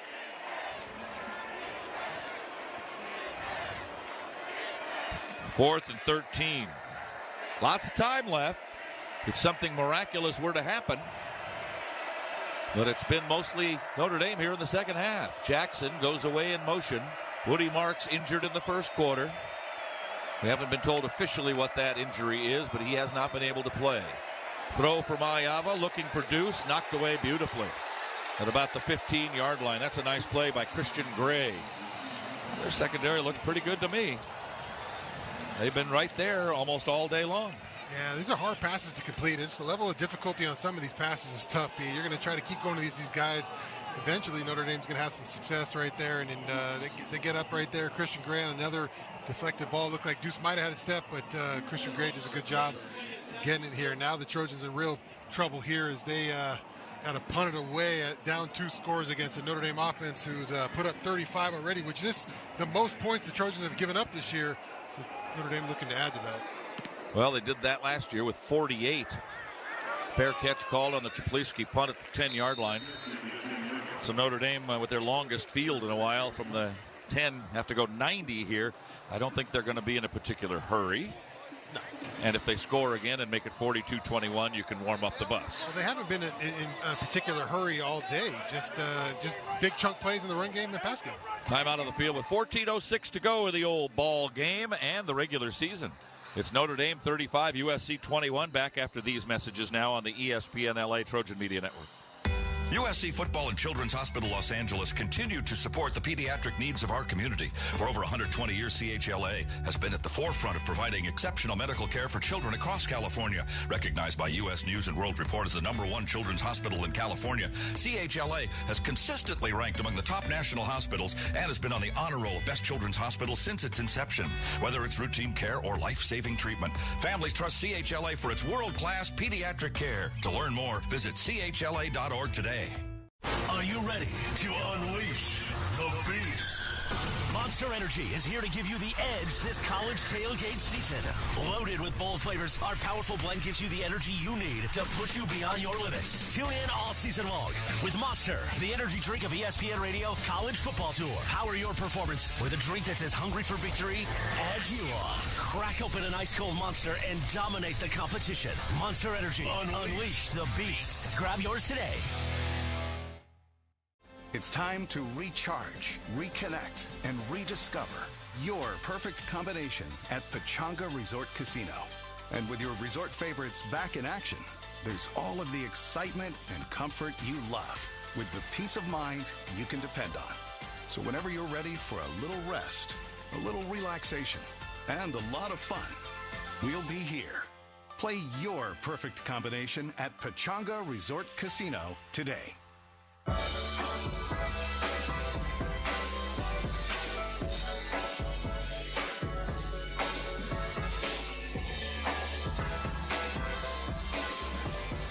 You're wondering about those conference championship games next week. It looks like SMU Miami in the ACC, Georgia against the winner of tonight's Texas A&M game in the SEC, Oregon Penn State Big Ten, Army Tulane in the American Athletic, Miami and Ohio in the MAC, Boise State against either UNLV or Colorado State, whichever team is higher ranked in the rankings that come out this week, probably UNLV, and probably Arizona State and Iowa State in the Big 12. Congratulations to Caleb Downs of Ohio State, Travis Hunter of Colorado, Mikhail Kamara of Indiana, and Nick Squirton of Texas A&M. They are the finalists for the Ronnie Lott Award, which will be given away on December 9th in Las Vegas on TV. Ronnie, of course, the great All-American defensive back for USC. Irish ball, 1st and 10 from their own 10, leading 35-21, still 14 to go in the ball game. And they're going to run a lot. Jadarian Price outside left side. He's gang tackled after a gain of about 3. Sends us down to the field for our DirecTV sideline report with Jordan Moore. Yeah, Notre Dame is going to run a lot, but they're going to run without Jeremiah Love. TV announced that he is out for the rest of the game. So it looks like it'll be Price leading that Notre Dame backfield. Love, 13 carries, 99 yards, 7.6 per. But Price has been better than that. 8 carries for 100 before that run, 12.5. Yeah, doesn't matter who's back there right now. Really Put Burt back there. Fourth quarter action at the Coliseum. And a beautiful day in Southern California except for this part. 35-21 Notre Dame. Price into the line. They'll run the clock down. He'll get 1 yard to the 14. Third, if the Trojans want to come back, and I know they do, there's one thing: they have to have the ball, obviously, and they've got to stop them on these third downs and longs, 3rd and 6 here. Yeah, we've seen Leonard. He's just picked up too many of these, whether it's with his legs or creating a play to open up a pass. Leonard's done a great job in these situations today as Notre Dame has 35 points on the board. Look out for Riley Leonard to run this thing. Got a new running back in there in Aeneas Williams. First time we've seen him today. 5'10", 206, just a freshman. Mitchell Evans caught a touchdown pass last possession for the Irish. Zip-zaps in motion. Leonard gets hit again, and finally sacked back at the 9. He's slowed down by Kamari Ramsey, and then Cameron Fountain gets the sack, his second of his young USC career. So, 3 and out. Trojans force a punt. Going to have good field position. We've talked about good field position a couple times today where the Trojans have been turned back on a 4th down try. And here we have, 12 minutes and change left. Do you call this a must-touchdown drive for USC, or can they get away with one more? Yeah, I mean, you'd love a score here. Oh, yeah. You don't want to have to give it back to Notre Dame again because it's a great stop. The Trojans haven't done it a bunch, but able to get the sack right there. Good job blitzing by Kamari Ramsey and finishing up by Cam Fountain. Rendell punts from his own end zone. Zachariah Branch ducks under a would-be tackler at the 50 and ends up getting about a 7-yard return to the Irish 45 and draw some oohs and ahs from the crowd. That takes us to our next commercial break. 11:52 to go in the game. Last chance for the Trojans. Let's call it that, shall we? Notre Dame 35, USC 21. Back after these messages on the ESPN LA Trojan Media Network. Touchdown, Alabama! After your college football Saturday wraps up, it continues on College Football Overtime. Here are the top plays. Touchdown!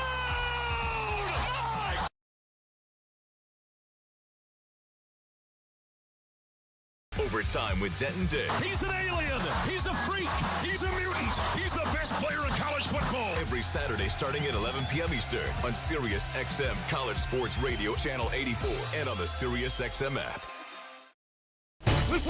This week on Let's Go with Bill Belichick, Max Crosby, Peter King, and me, Jim Gray. The great Snoop Dogg, Bill Belichick, Tom Brady. That opportunity to meet Al Davis went a long way because he was my friend till he left this earth. And that was the beautiful thing is that in having that relationship. And I still love the Raiders to this day, especially Tom got his hands on them now. So I know there's something brewing with that, Jim.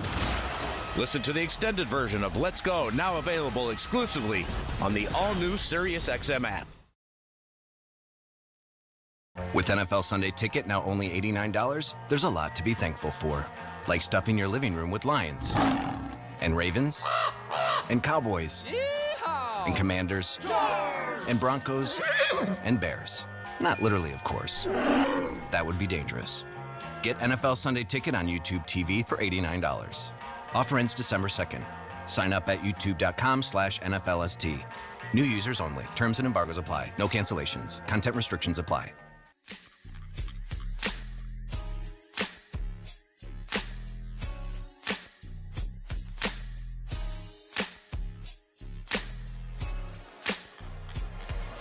(35-21) Notre Dame, 11:52 left in regulation time. The Trojans have the ball.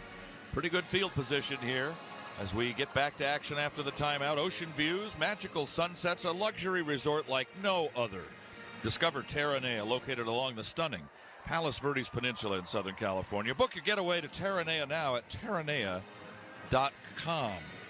Unranked USC teams facing ranked Notre Dame squads have not done great, as you might imagine. 6-14, but 6 wins over a ranked team when you're not, including the big win here in 64, Fertig to Sherman on 84Z delay in 70, which is the wettest I've ever been other than being in a shower or the ocean. It rained so hard, unbelievable, and the Trojans ended up winning the game, recovering an offensive fumble in the end zone and a defensive fumble in the end zone. It opened up like I've never seen it in LA. Midwest, yes, but not here. Trojans won that game amazingly. Faking the handoff is Mayava, throws over the top and finds Makai Lemon, and he's got it inside the 25 down to near the 20-yard line. And the Trojans get a first down at the 21, so let's keep on going. You know what makes that play is Jaden Mayava's ability to hold it in there, Pete. He held it in the running back's lap for an extra second there. Let the linebackers stay in. They have to stay. They have to think you're running the ball, so they sit right there. That's what gives them the space to make that throw over the top to Makai. First and 10 at the 21. Cade Eldridge comes in for the Trojans at the last moment. Notre Dame could substitute here, but chooses not to defensively. Eldridge and McCree double tight end right side. Mayava will throw again towards the end zone. That's caught by Kyron Hudson, and he's down at the 3-yard line. So all of a sudden, the Trojan defense clicks, and now the offense clicks, and it's first and goal, SC at the 2. How do you do? First down, driven by your Southern California Hyundai dealers, and we're in the La Victoria red zone, although not at the half-yard line. So interesting to see how the Trojans play it here. Down 2 touchdowns, 35-21, still 10:40 remaining in the ball game. Mayava with Quentin Joyner in for the injured Woody Marks. He got hurt early in the ball game. Off to his left. Ford comes in motion. Handoff Joyner, tries into the line and dives but can't quite make it, and he's down to that familiar stop at the half-yard line. I don't think I'd try that Jaden Mayava hold the ball up in the air thing this time. They might be ready for it and slap it out. Just run the ball into the line. Second and goal. The problem here is you don't score and time runs off the clock a little bit. And you don't want that when you're down by 2 touchdowns. Quentin Joyner was so close on that one, just fighting for the last inch there. I think that's Second and goal at the half-yard line. Not under center is Mayava. So it's got to be Joyner, you'd have to figure, unless Mayava wants to run it in himself. And hold everything. Motion on the line. And the Trojans are going to get penalized 5 yards. Waiting for the call officially. Nobody's moving. Now the Trojans are backing up. Offense, number 87. 5-yard penalty. Second down. Couldn't hold your water there. And so, second and goal from the 5.5 instead of the half. Yeah, you can't do it. You know, Lake McCree's a veteran. You're counting on him to hold his water right there, and just flinches right there. The whole line flinched kind of, so it could have been anybody. That's one of those, yeah. All right. Eldridge tight end, strong right. McCree left. Receivers on a whistle and hold everything. Notre Dame has called timeout. Charge timeout. Notre Dame, their first.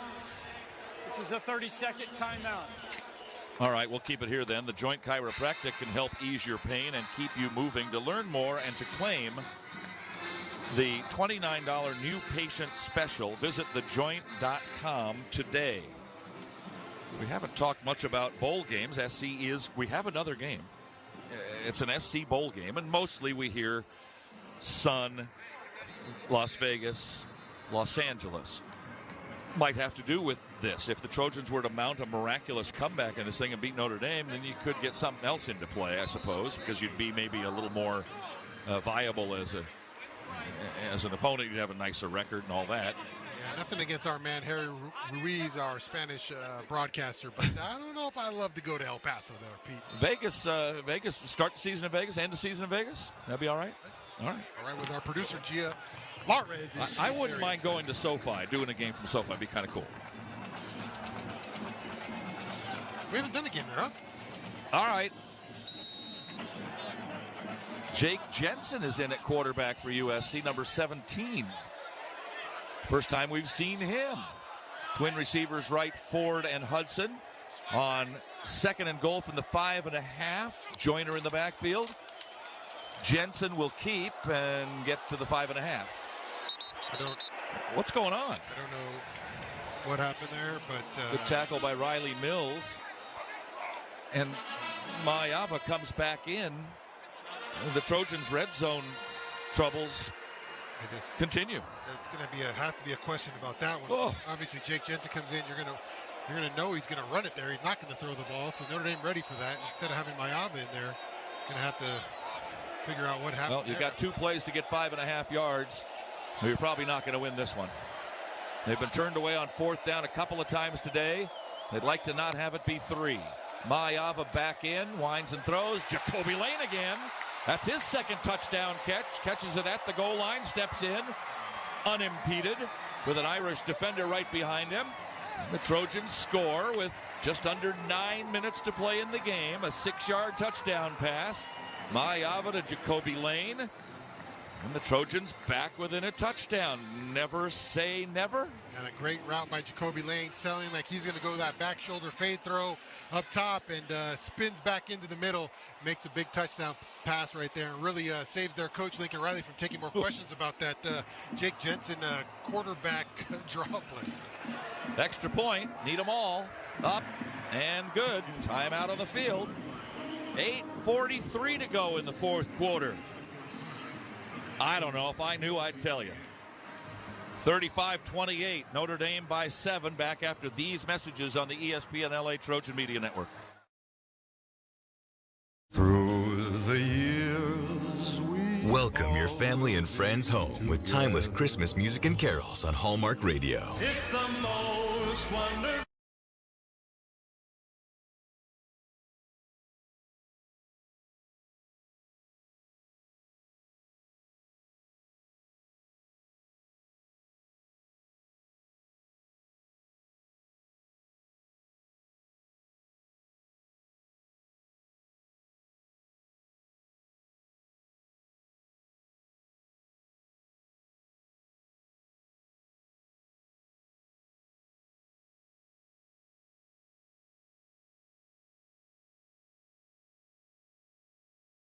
Head coach of Indiana. As a leader, you got to have belief and confidence in your guys, and I have 100% belief and confidence in our guys. Don't miss a moment of the action. Catch Big Ten This Morning, weekdays starting at 8 a.m. Eastern on Channel 372 and on the all-new Sirius XM app.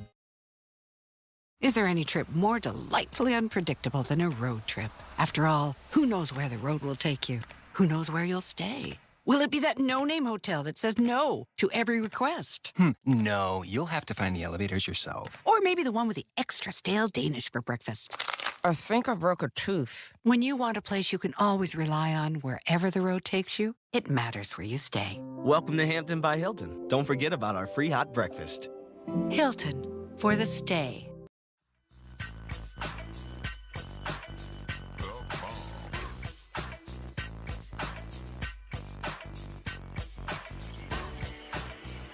Back here in the Coliseum, the Trojans have just scored to make it 28-35. Notre Dame here in the fourth quarter with 8:43 left in a tight one. See what the Trojans come up with. We'll see what the Trojans got. But let's send out Jordan Moore, see what he's got on the sideline for us. Well, we talked early in the game about how fearless and aggressive Notre Dame was, calling that fake punt, going for it on fourth down. Now it gets late in the game. Yep, they're in a winning position. They're sitting there up 7 with 8:43 to go. But are they looking to run clock here? Are they just going to stick with the run, or do they have more aggression in them to finish this game off? That's what I'm looking to see here. If you guys are right and they're playing for their postseason lives here, a lot of pressure on the Irish. Old Dominion Freight Line, the official freight carrier of USC Athletics, helping the world keep promises. Darkness starting to creep into the Coliseum now. The lights maybe just starting to take effect. I could see their shininess off the very shiny golden helmets of the Domers. Beautiful day here in Southern California to finish up November. Holiday season upon us. And the Trojans kick off, trailing by only 7 again. This kickoff will go in the end zone. The Irish have loved these 75-yard fields, especially since the end of the second quarter. Well, 8:43 left, down by 7. Lots of time, all the time's out, against a Notre Dame team fighting for its playoff life, perhaps, and a Trojan team trying to show that they know how to win games in the fourth quarter. They've done it each of the last 2 weeks. Can they make it 3 in a row? Here come the Irish. Price is in the backfield. Love is no longer available, as you heard Jordan tell us a while back. Motion this way. Receivers to either side. Leonard looks inside. Little slip screen. It'll get him out to the 30.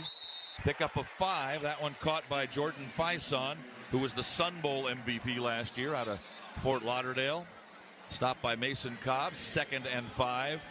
The Irish haven't had any untimely penalties, although they have turned the ball over a couple of times so far today. Well short of the Trojans' 5 turnovers a year ago. SC and Notre Dame coming down to the wire. A 1-score game in the fourth quarter. You would have taken that and signed that contract when the day started. 2nd and 5. Zip-zap motion. Handoff. Jadarius Price into the line. He'll get 1.5, maybe 2. To the 32. 3rd and 3. Well now, 3rd and 3. Most of the time, Leonard, the quarterback for Notre Dame, has either thrown that little short pass really quickly or he's run it himself. Yeah, we'll see what Coach Lynn does. Last time he brought Kamari Ramsey on a blitz that got home and did just enough to throw off Leonard, as he couldn't pick up the first. So we'll see if he brings another pressure here. Got to keep Leonard in the pocket, though. Anias Williams back in for his 2nd play of the game at running back for the Irish. Riley Leonard will call his own number, then back off. He winds and throws long, and it is a diving try, but incomplete. Jacoby Leonard defending on the play, and they're going to give Jacoby Leonard an interference call on Jordan Faison. Yeah, it was pretty. There's also a penalty back at the line of scrimmage, so we may play this one over again. Thought it looked like a pretty decent play by Jacoby Covington. Yeah, looked like he had great coverage and good position and just kind of panicked when the ball got in the air. But I don't know if he grabbed him at that moment, but he definitely drew the flag there. The referee's talking about, I think, 2 different penalties here, right? Hopefully one on each team. Yeah, it looks that way. Where the penalty. Yeah. Defense, number 14, 10-yard penalty. Holding defense? First down. Yeah. After the play, unsportsmanlike conduct. Offense, assistant coach. 15-yard penalty. Really? His first of the half. First down, Notre Dame. So you get the first down and you mark it back 15. And it's still 1st and 10. Yeah. I'd like to see a replay of it. Here's a replay of it. He's got a hold. Well, he's holding. It's at least defensive holding right there. That's holding because the ball's not in the air yet. Yeah. Yeah, he's. I mean, he was probably beat there. Maybe a good job to hold, or else he would have probably got beat deep. But well, instead of 3rd and 4, was it? 3rd and 3. It's 1st and 10, but it's back at the 28. But new set of downs, clock running. 7:22 left in the 4th quarter, and the Trojans trailing Notre Dame 35-28. Most points Notre Dame's given up this year. Riley Leonard has been expert at running this offense. He hands off Jadarian Price, hit by Kamari Ramsey as he gets 4 to the 32, 2nd and 6. Good open field right there, and the whole big hole right there for Price, but Kamari Ramsey makes a nice tackle in that hole. 7 of those for Ramsey today so far. 2nd and 6. Trojans need one of those penalties against the Irish without one on SC. Or a nice turnover, I would say. Well, we've had a couple of those already today. I think asking for 3 might be too much. The more the merrier. All right. Price in the backfield to the left of Leonard, wearing number 13. Drops to pass, waiting, and he'll be sacked. Jamil Muhammad. Jalen Smith was in there as well. From Muhammad, his first sack of the year. Did he have any last year? Yeah, how about 7? Yeah, getting it at the right time. I don't know when it comes. The first one comes at the right time for Jamil Muhammad as the pocket. They did a good job of just staying in the rush lanes, not giving Leonard anywhere to escape, and the pocket collapses on him, and Jamil Muhammad does a good job of holding on and bringing the big fella down. 3rd and 10. Obviously a huge play in the game for both teams. Irish have not had a great deal of success on 3rd downs. Let's see about this one. Leonard drops to pass, throws this way, incomplete, not even close. Greedy Vance defending Jaden Greathouse on the play. 4th down, and the Irish are going to punt with 5:58 remaining in the game. Down are the Trojans, 35-28. Yeah, Leonard's a good quarterback, Pete. When it's about 3rd and 5 or less, he can make you work in those situations with his legs. He can do enough with his arm to get those, but those kind of situations, 3rd and backed up, not his strong suit right there, and you see it again as he cannot deliver on 3rd and long. Zachariah Branch has not been much of a threat punt returner this year, but boy was he good last year. Waiting at his own 28 for the kick by James Rendell. Backs up. Catches at the 14, backpedals to the 12, trying to get to the sideline and get something out of it, and he gets a couple. To the 15, as the referees separate the Warriors from both teams, and where are they going to mark him out of bounds? 13-yard line? I'm sorry, 18-yard line? 17, 16, where's it going to be? The ref keeps moving. Well, now they're going to place it at the 16. All right, 60-yard punt. Nice one. Very short return, about 3 or 4 yards for Zachariah Branch. 5:47. So probably one of 2 possessions the Trojans are going to have the rest of this game in regulation time, right? Got to make it count here after the Trojans, who we wrote off on defense, thought we couldn't ever stop Notre Dame again, had 2 big stops here, Pete, to give this game, to give this offense a chance to tie it up. Quentin Joyner to the right side of Mayava. Takes the snap. Just before he's hit, throws to Makai Lemon. Complete. Keeps on battling across the 30 to the 32. Gain of 16, and that's a USC first down, brought to you by your Southern California Hyundai dealers. Watts makes the tackle for Notre Dame. He had 7 of those against the Trojans last year. That's 7 today. Jaden takes another shot right there. That's about the 5th or 6th time he's taking a big hit after the play. They don't call the late hit in this league very much either, but these, again, are not Big Ten referees. Joyner to the left side of Mayava on 1st and 10. Out at the 32. Jaden drops, throws as he's about to be hit. That is complete to Lake McCree across the 30 to the 33 and a half. So only a gain of 1 there. Schuler, free safety. Actually, the boundary safety, and he was certainly on this boundary on that play, makes the play. 2nd down and 9. Reminder to stay with us for the Modelo Locker Room report. 2nd down and 9. At the 33.5. Did not get to the 34. This started at the 32. Long count for Mayava. Takes the snap. Blitz coming. In trouble. Gets away. Unloads it and just throws it away. 3rd down. 4:30 remaining in the game. Down by a touchdown. 4-down situation here. Or do you punt it away one more time and hope? Yeah, I think you got to punt it away. And if you don't make it here. Your defense could, if you don't make it here, punt it away one more time. You got 3 timeouts. You got to punt it here in this situation. Can't give Notre Dame the ball here. Nice blitz there by the outside linebacker, Jaden Ausberry. Deuce Robinson winds up over to the right side with Jacoby Lanes, the 2 of the big targets over that way. Zachariah Branch was here, but then scampers over to the right side, so trips right. 5 of the play clock.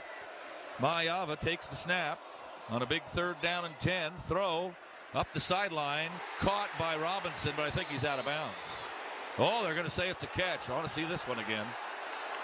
At the Irish 45-yard line, 44-yard line. A great catch by Robinson. The only question I have is whether he came down with that ball inbounds. Yep. I saw a foot hit. I did too, and I don't know that they're going to be able to overturn that. They might want to look at it, though. Oh, here we go. He's got the ball and he's 1 foot down. I think the only thing is he's switching kind of sides, so they need to snap the ball. Snap it. Snap is back to Mayava. That play will count. Handoff to Joyner. Joyner spins away, gets away, has some running room at the 40. Still on his feet, 35-30, and down from behind inside the 25 near the 20-yard line. Out of bounds goes Quentin Joyner, who has been such a big story today with the injury to Woody Marks, the Trojans' leading rusher and receiver. And Joyner has come in most admirably. There's an injured Notre Dame player. That's Watts, and they can barely afford to lose him. He's got kind of All-America stature around him. He may be one indeed. So they'll work on him. What's the clock situation? 4 minutes, 14 seconds left. Trojans will have the ball about the 20-yard line. Both teams have all of their times out remaining, plus you've got the 2-minute stoppage. So you're not talking about trying to score in the last second here. That's just not a possibility. And while they work on Watts, let's go down to Jordan for our DirecTV sideline report. Mr. Mo. You know, obviously the headline here is USC trying to beat Notre Dame and close the season with 3 straight wins. But I think the subheads are Jaden Mayava and Quentin Joyner, 2 guys that are trying to make statements for now and for next year. If you are Joyner, have you shown enough today to say, hey, I'm ready to be the lead back? Sure, you can go in the portal, you can get some help, but you don't need another Woody Marks. You've got me, and I think Mayava doing the same thing, right? We know the way the portal works now. Will the Trojans go hunting for a big veteran QB, or do they like what they have? Boy, Mayava has shown a lot today to say you like what he's got. Well, we like to talk about games like this and guys that maybe you're not counting on when you woke up this morning, got out of bed, and guys that are performing above, not their ability, but above what they've done all year long. A great job by Jaden getting that ball snapped so he didn't review, and then obviously Quentin Joyner on the nice run, never quitting on that run, and breaking a couple tackles. 1st and 10 at the 21 on the Notre Dame side of the field, going towards the tunnel end of the Coliseum, down by 7. Throw, Mayava looking for the end zone. Look out, that's intercepted at the 2. Return back up the sideline to the 20, 30. He might go to the 50. This could end the game. Penalty marker on the play, and all the way back, this is Christian Gray, who's had quite the game.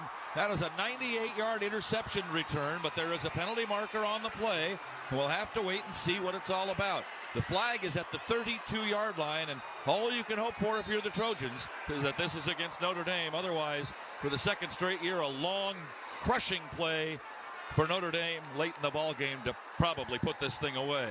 And the Irish are celebrating as though this is a touchdown. Their entire team rushing down to the end zone and on the field, and here's the call from the ref. During their interception, personal foul, illegal low block, passing team number 14. That penalty, the 15-yard penalty will be enforced on the kickoff. The score is good. Christian Gray with a 98-yard, maybe 99-yard interception return. The Trojans were moving the ball down the field, got it to the 21, and an interception return makes it 42-28. And that should do it. Yeah, just going to the back shoulder once again right there to Kyron Hudson, and just left the ball a little bit short. Kyron Hudson kind of lost his feet, wasn't able to go challenge for the ball and try to get that back shoulder. Just think going to the well one too many times on those back shoulder fades. Christian Gray saw him up maybe 5, 6, 7 times that he had thrown on him right there. Makes a big play for Notre Dame. Extra point is up, and the extra point is good, and now just 3:39 remaining in the game. The Trojans find themselves back behind by 2 touchdowns on the first turnover of the game, and a dangerous and bad one it was, with a 98-yard interception return for Christian Gray, the sophomore from Jesuit High in St. Louis, his second interception of the year and one he will never forget. Yeah, just on the back shoulder again. We've seen it a bunch today. Trojans think they have better receivers than the defensive backs, and it's been a toss-up. They've won some, they've lost some, but right there, Christian Gray, I just saw that play one too many times, was ready for that back shoulder, does a good job getting back and turned around, and Kyron Hudson kind of loses his footing. That's why you saw Christian Gray come up with a big play. Let's pause 10 seconds for station identification on the USC Trojans, ESPN LA Trojan Media Network. Hey, this is Anthony Herron. Did you know SiriusXM has a channel dedicated to nothing but the Big Ten? It's SiriusXM Big Ten Radio. Just head to the SiriusXM app and search Big Ten.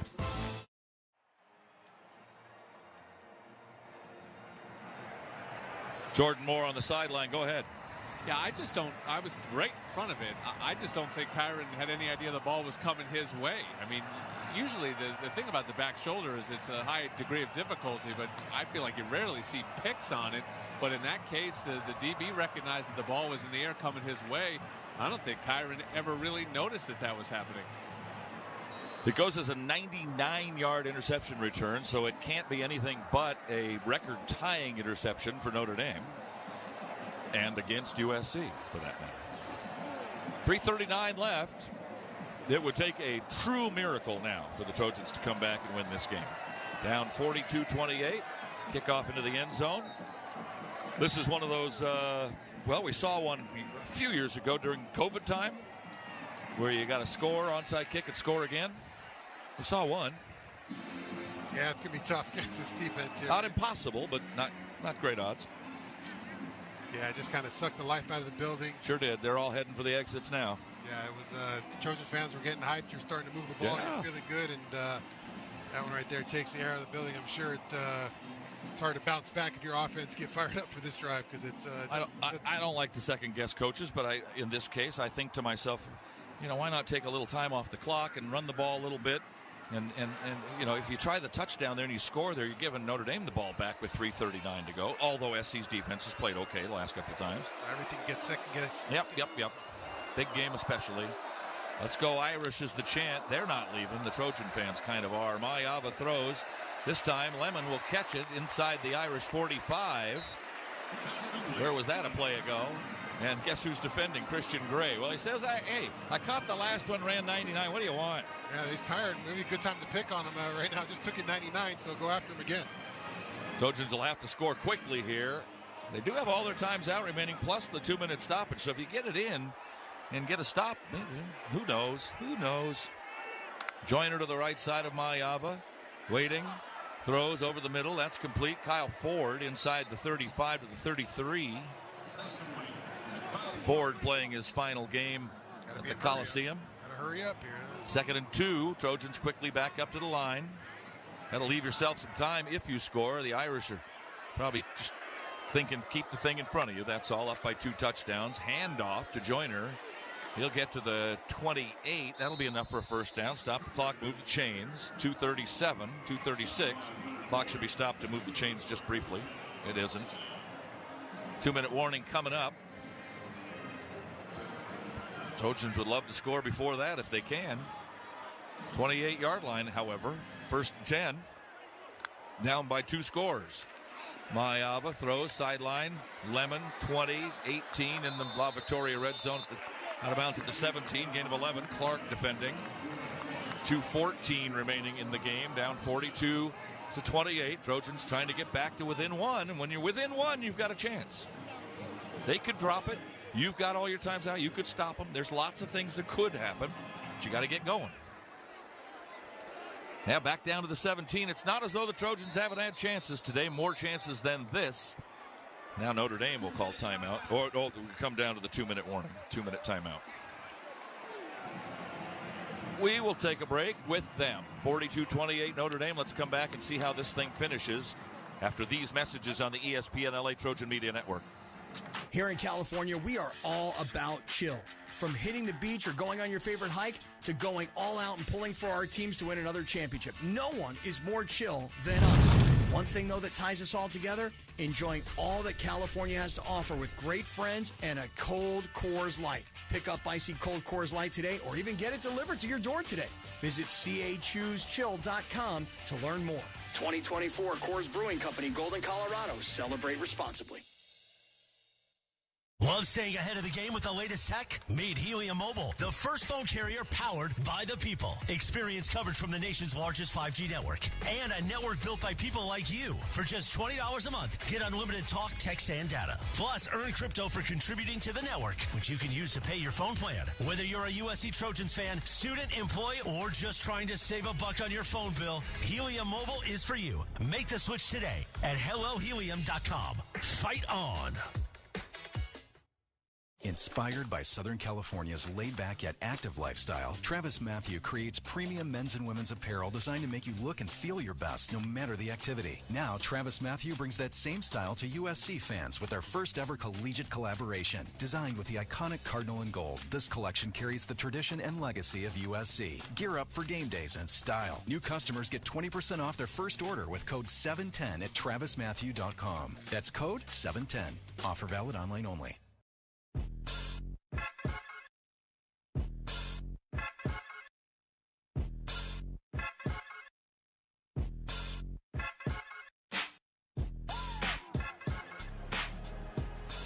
Can't give up hope quite yet because the Trojans have a chance to score here with 2 minutes to go, down by 2 touchdowns. Probably kick off long if you score and try to hold them because you got all of your times out remaining, and if you do, you're going to get the ball back maybe with a minute 30 or so, probably back in your own side with the 40 or 30 yard line, something like that. If you score right now, if you score on this play, maybe you get a chance to do that. But if you take a couple more plays here, you'll probably have to onside kick. Or you're going to have to call a timeout at some point. Stayed with us for the Modelo Locker Room Report. We'll be in the Trojan locker room. We'll talk to players and coaches alike. Scores of other games, highlights, statistics. Try to figure out where SC's going bowling. Good luck with that. All we know is that they will. And, played in the Holiday Bowl last year against Louisville. And that turned out to be fun and rewarding for a lot of young players on the Trojan team. We don't know how many Trojan players will opt out because they think they're going to turn pro or they're going to go into the portal, that kind of thing. We'll just have to wait and see. Portal opens on December 9. All right, 1st and 10 Trojans at the Irish. 17 as Mayava throws incomplete over the middle, looking for Ford, but knocked away by Moore. Moore's had a pretty good game. He's been around today. 2nd and 10. Clock only ticks off 3 seconds, so that doesn't hurt the Trojans all that much, but it is 2nd down and 10. Total offense, SC actually has the ad, 478, 438 with 8 more plays. The Trojans are, they played Michigan tough. Michigan beat Ohio State. They played Penn State tough. Penn State's in the Big Ten final. They're going to the playoffs. They're the number 3 ranked team in the country probably when the day is over. 2nd and 10. Mayava waiting. Throws over the middle. Complete. Going to have to call timeout. Ford hit and dropped at the 13-yard line. Trojans saving their timeout, so they have to hustle to the line. They've got 2 plays to get 7 yards. And they better hustle and get a touchdown here. Leave themselves some time for an onside kick try. Mayava on 3rd and 6. Throws incomplete, looking for Ford. Broken up again by that man Moore, and it's 4th down, and this is it right here. 4th down, last chance. Don't get any more chances. We're trying to be as upbeat and positive as we possibly can be and tell you there's still a chance, and there still is a chance, but it comes down to this play right here. You must get a 1st down, or the game will end. 4th down and 6. Need to get to the 7. Joyner to the right side of Mayava. Zachariah Branch, Deuce Robinson, Kyron Hudson to the near side, Jacoby Lane to the other. 5 on the play clock. Snap to Mayava. The rush is on. He throws. End zone. Intercepted. This might be going the other way. 102 yards. Down the sideline all the way. This is Xavier Watts with his 12th career interception. And just like last year, it's a blowout. 49-28 is going to be the final on this one, kids. 102 yards for Xavier Watts on that one. Mayava had to get rid of it. He was just about to get slugged and go down on his back, and he just fired it up. And look, on 4th and 6, you can't go down. You can't have a sack. You've got to throw the ball anywhere up in the air, and he did, and that's the way it goes. Yeah, that one wasn't on Jaden. He didn't get any blocking right there. Blitz right up in his face. 4th down. You got to do something with it. Throws it up, praying for something to happen. Obviously, Notre Dame takes it back there. Just a tough way to go down for the Trojans. Back-to-back pick sixes there. Long ones, too. Yeah, long ones that kind of finished the day off. When this place was rocking and rolling, it was getting tight down there. You can see Notre Dame was starting to feel it. But Trojans not able to take advantage of some nice field position and score a touchdown. Next point. Good again. I can't be absolutely 100% sure, but I'm going to go out on a limb here and say that that's the first time SC's given up 99 and 100-yard interception returns in the same game. Yeah, I'm sure there's a stat in one quarter in back-to-back drives. If you give up one pick six in the game, your chances for victory are low. You give up 2, that's writing on the wall. And it was Christian Gray from 99, and that was a record, and this is a record again. Xavier Watts from in the end zone. Yeah, it was a much closer game than this score is going to end up, and no one's going to see that. They'll probably see that USC got crushed against Notre Dame, but this was tight late, and Trojans missed one throw, and then that's really what sealed the deal for the Trojans today. You know what I'd really like? I'd really like to beat Notre Dame in South Bend again before I'm done with this job. We haven't touched them since 2011. It's been a long time. 6 straight losses there, and I think this SC team's going to be decent next year. I really do. I think this team's going to be pretty good. They've been through a lot this year, and sometimes these scars you form in these tough seasons can help you for next year. Sometimes it can hurt you. We'll see what kind of resolve they have in this offseason and how the bowl practices, and a lot of way till then, but got to figure out a lot of things for this Trojan team. Goins will kick off. Fair catch called for and made. So the Trojans will have it at the 25. And Jordan Moore on the field with our DirecTV sideline report all day, all season long. Jordan? Yeah, you're talking about the schedule for next year, and I think both at Notre Dame and at Oregon on the schedule. Tough. And you have not won in either place since 2011. So they won in both in 2011. That was a very impressive season that year under Lane Kiffin. And I think you look at that schedule right away, and that's the first 2 things that stand out. Can this team, this team that has struggled to win road games at all this year, you got 2 daunting road games next year, but it's time. I'm with you, Pete. I mean, it is time to it's sort of been a 50-50 kind of game here at the Coliseum, and it's been all Notre Dame in South Bend, and those games have not even been particularly close of late. Yeah, you're right, and I think back to talking to the late Tom Kelly, my predecessor on these broadcasts, as the handoff goes to Bryant Jackson, and Notre Dame just playing total prevent, and Jackson will get a first down with an 11-yard gain, which maybe is, it's close to his longest, ties his longest of the year. And I think Notre Dame beat SC, I think it was 38 straight years back in South Bend before O.J. Simpson in 1967 led the Trojans to victory. I believe it was from the 30s to the 60s. Maybe it was 28. Whatever it was a long streak for USC not to win in South Bend. Now an injured player for the Irish, and that's not much of a rivalry, 38 years. No, they dominated the rivalry in the early stages. It has been much better since 1967. The Trojans actually have the advantage in this rivalry. I have it right here, and I won't be able to count the number of years, and I should have earlier this week. Handoff to Jackson again, and they're kind of waiting for him 10 yards downstream. Another 12-yard pickup there. All right, the Trojans lost in South Bend in they won in 31 and didn't win again till 67. 41, 51, 61, 38, 36 years, something like that. You have to call yourself a rival at that point. We're rivals, huh? Well, they were beating SC up pretty good for a long time, and then starting in 62, really SC kind of turned the tables on Notre Dame, with the exception of that long losing streak. Jackson again gets away, his longest run ever for the true freshman, down to the Irish 29. 33 seconds left in the game. No reason not to run plays.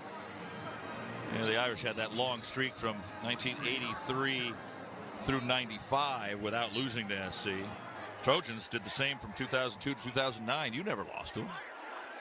I lost to my freshman. Oh, very, very early. True fresh. Jackson again, probably the last play of the game, gets away.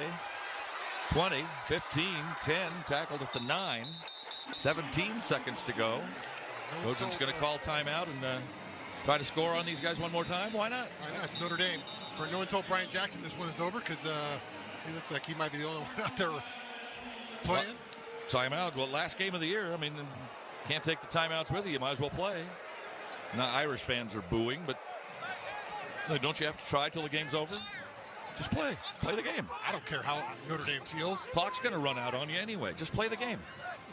That was the case with Neuheisel and UCLA those years ago. And remember, they decided to play the game, call the timeout. Pete Carroll said, well, the heck with that. We're going to play too. So the Irish beat the Trojans for the second straight year. And Jordan has something for us on the field. Yeah, I'm looking at the stats and I'm thinking about the performances. In my mind, I saw a lot today where I thought that USC took a step forward, and I know it's going to feel like a step back. And I'm really fascinated to see where it goes from here because, the Penn State and Notre Dame are headed to the top 5, and USC was just not that far away from them in this building this season. Mayava to throw, end zone, catch by Jacoby Lane, his third touchdown catch of the day. All right. And I'm glad Jacoby Lane's acting appropriately. He scored, he's going to do his job, scores touchdown, but no celebration and dancing around. It's not a time for that. No. And 13 seconds left in the game, and the final in this one will not be 49-28, as I prematurely stated. Probably going to be 49-35. Heck of a catch, too, by the way. Jacoby, 3 touchdown catches. Yeah. He had 6 coming in, 8 in his career. One-handed touchdown catch that'll go for naught because it won't be remembered, but it's a heck of a catch. Trojans late to get some of the personnel on the field.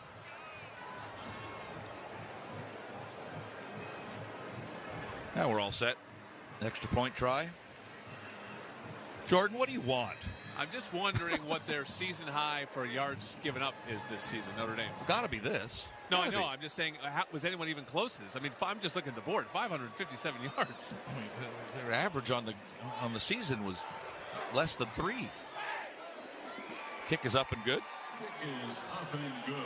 Lane, 3 catches, 26 yards, 3 touchdowns. That'll work. I mean, in a loss, I get it. Yeah, I mean, I don't count this last drive as yardage against Notre Dame, but definitely Trojans' challenge is defense. This defense is top. We talked about it already. Top 10 in a lot of categories, top 5 in some categories. A challenging defense. Al Golden's got this guy playing good all year, but the Trojans came out here offensively and challenged them all day long. Now, defensively, were they in the game a lot? Not a lot. I think that the Trojans got beat up a little bit. Defensively exposed in some areas of run defense and being able to stop the quarterback. But offensively, I think they were able to match up pretty well with Notre Dame today. Are the Irish legitimately a national championship contender? I don't know. I think their ability not to, kind of push the ball downfield in the air game, I think is something that teams with better box players, better front 7 can probably slow down this team when you can load the box against them and know that Leonard can only really hurt you with his legs, not with his arm. I think that might kind of be the slow down. But if they keep running the ball like they are with Love, they get him healthy and Price healthy. I think they got 2 special guys back there with Leonard that can definitely run the ball. Highest scoring SC Notre Dame game in history. Trojans kick off deep and in the end zone. So rather than the onside, they'll watch Notre Dame take a knee. Teams are going to see how USC attacked them today and moved this ball so successfully. That's a defense who's played pretty well all year, but giving up, I don't know if I count that last touchdown, but at least 28 points today was second best on the year for against this defense. Next year, be in South Bend in October, where sometimes it's cold and sometimes it's regular.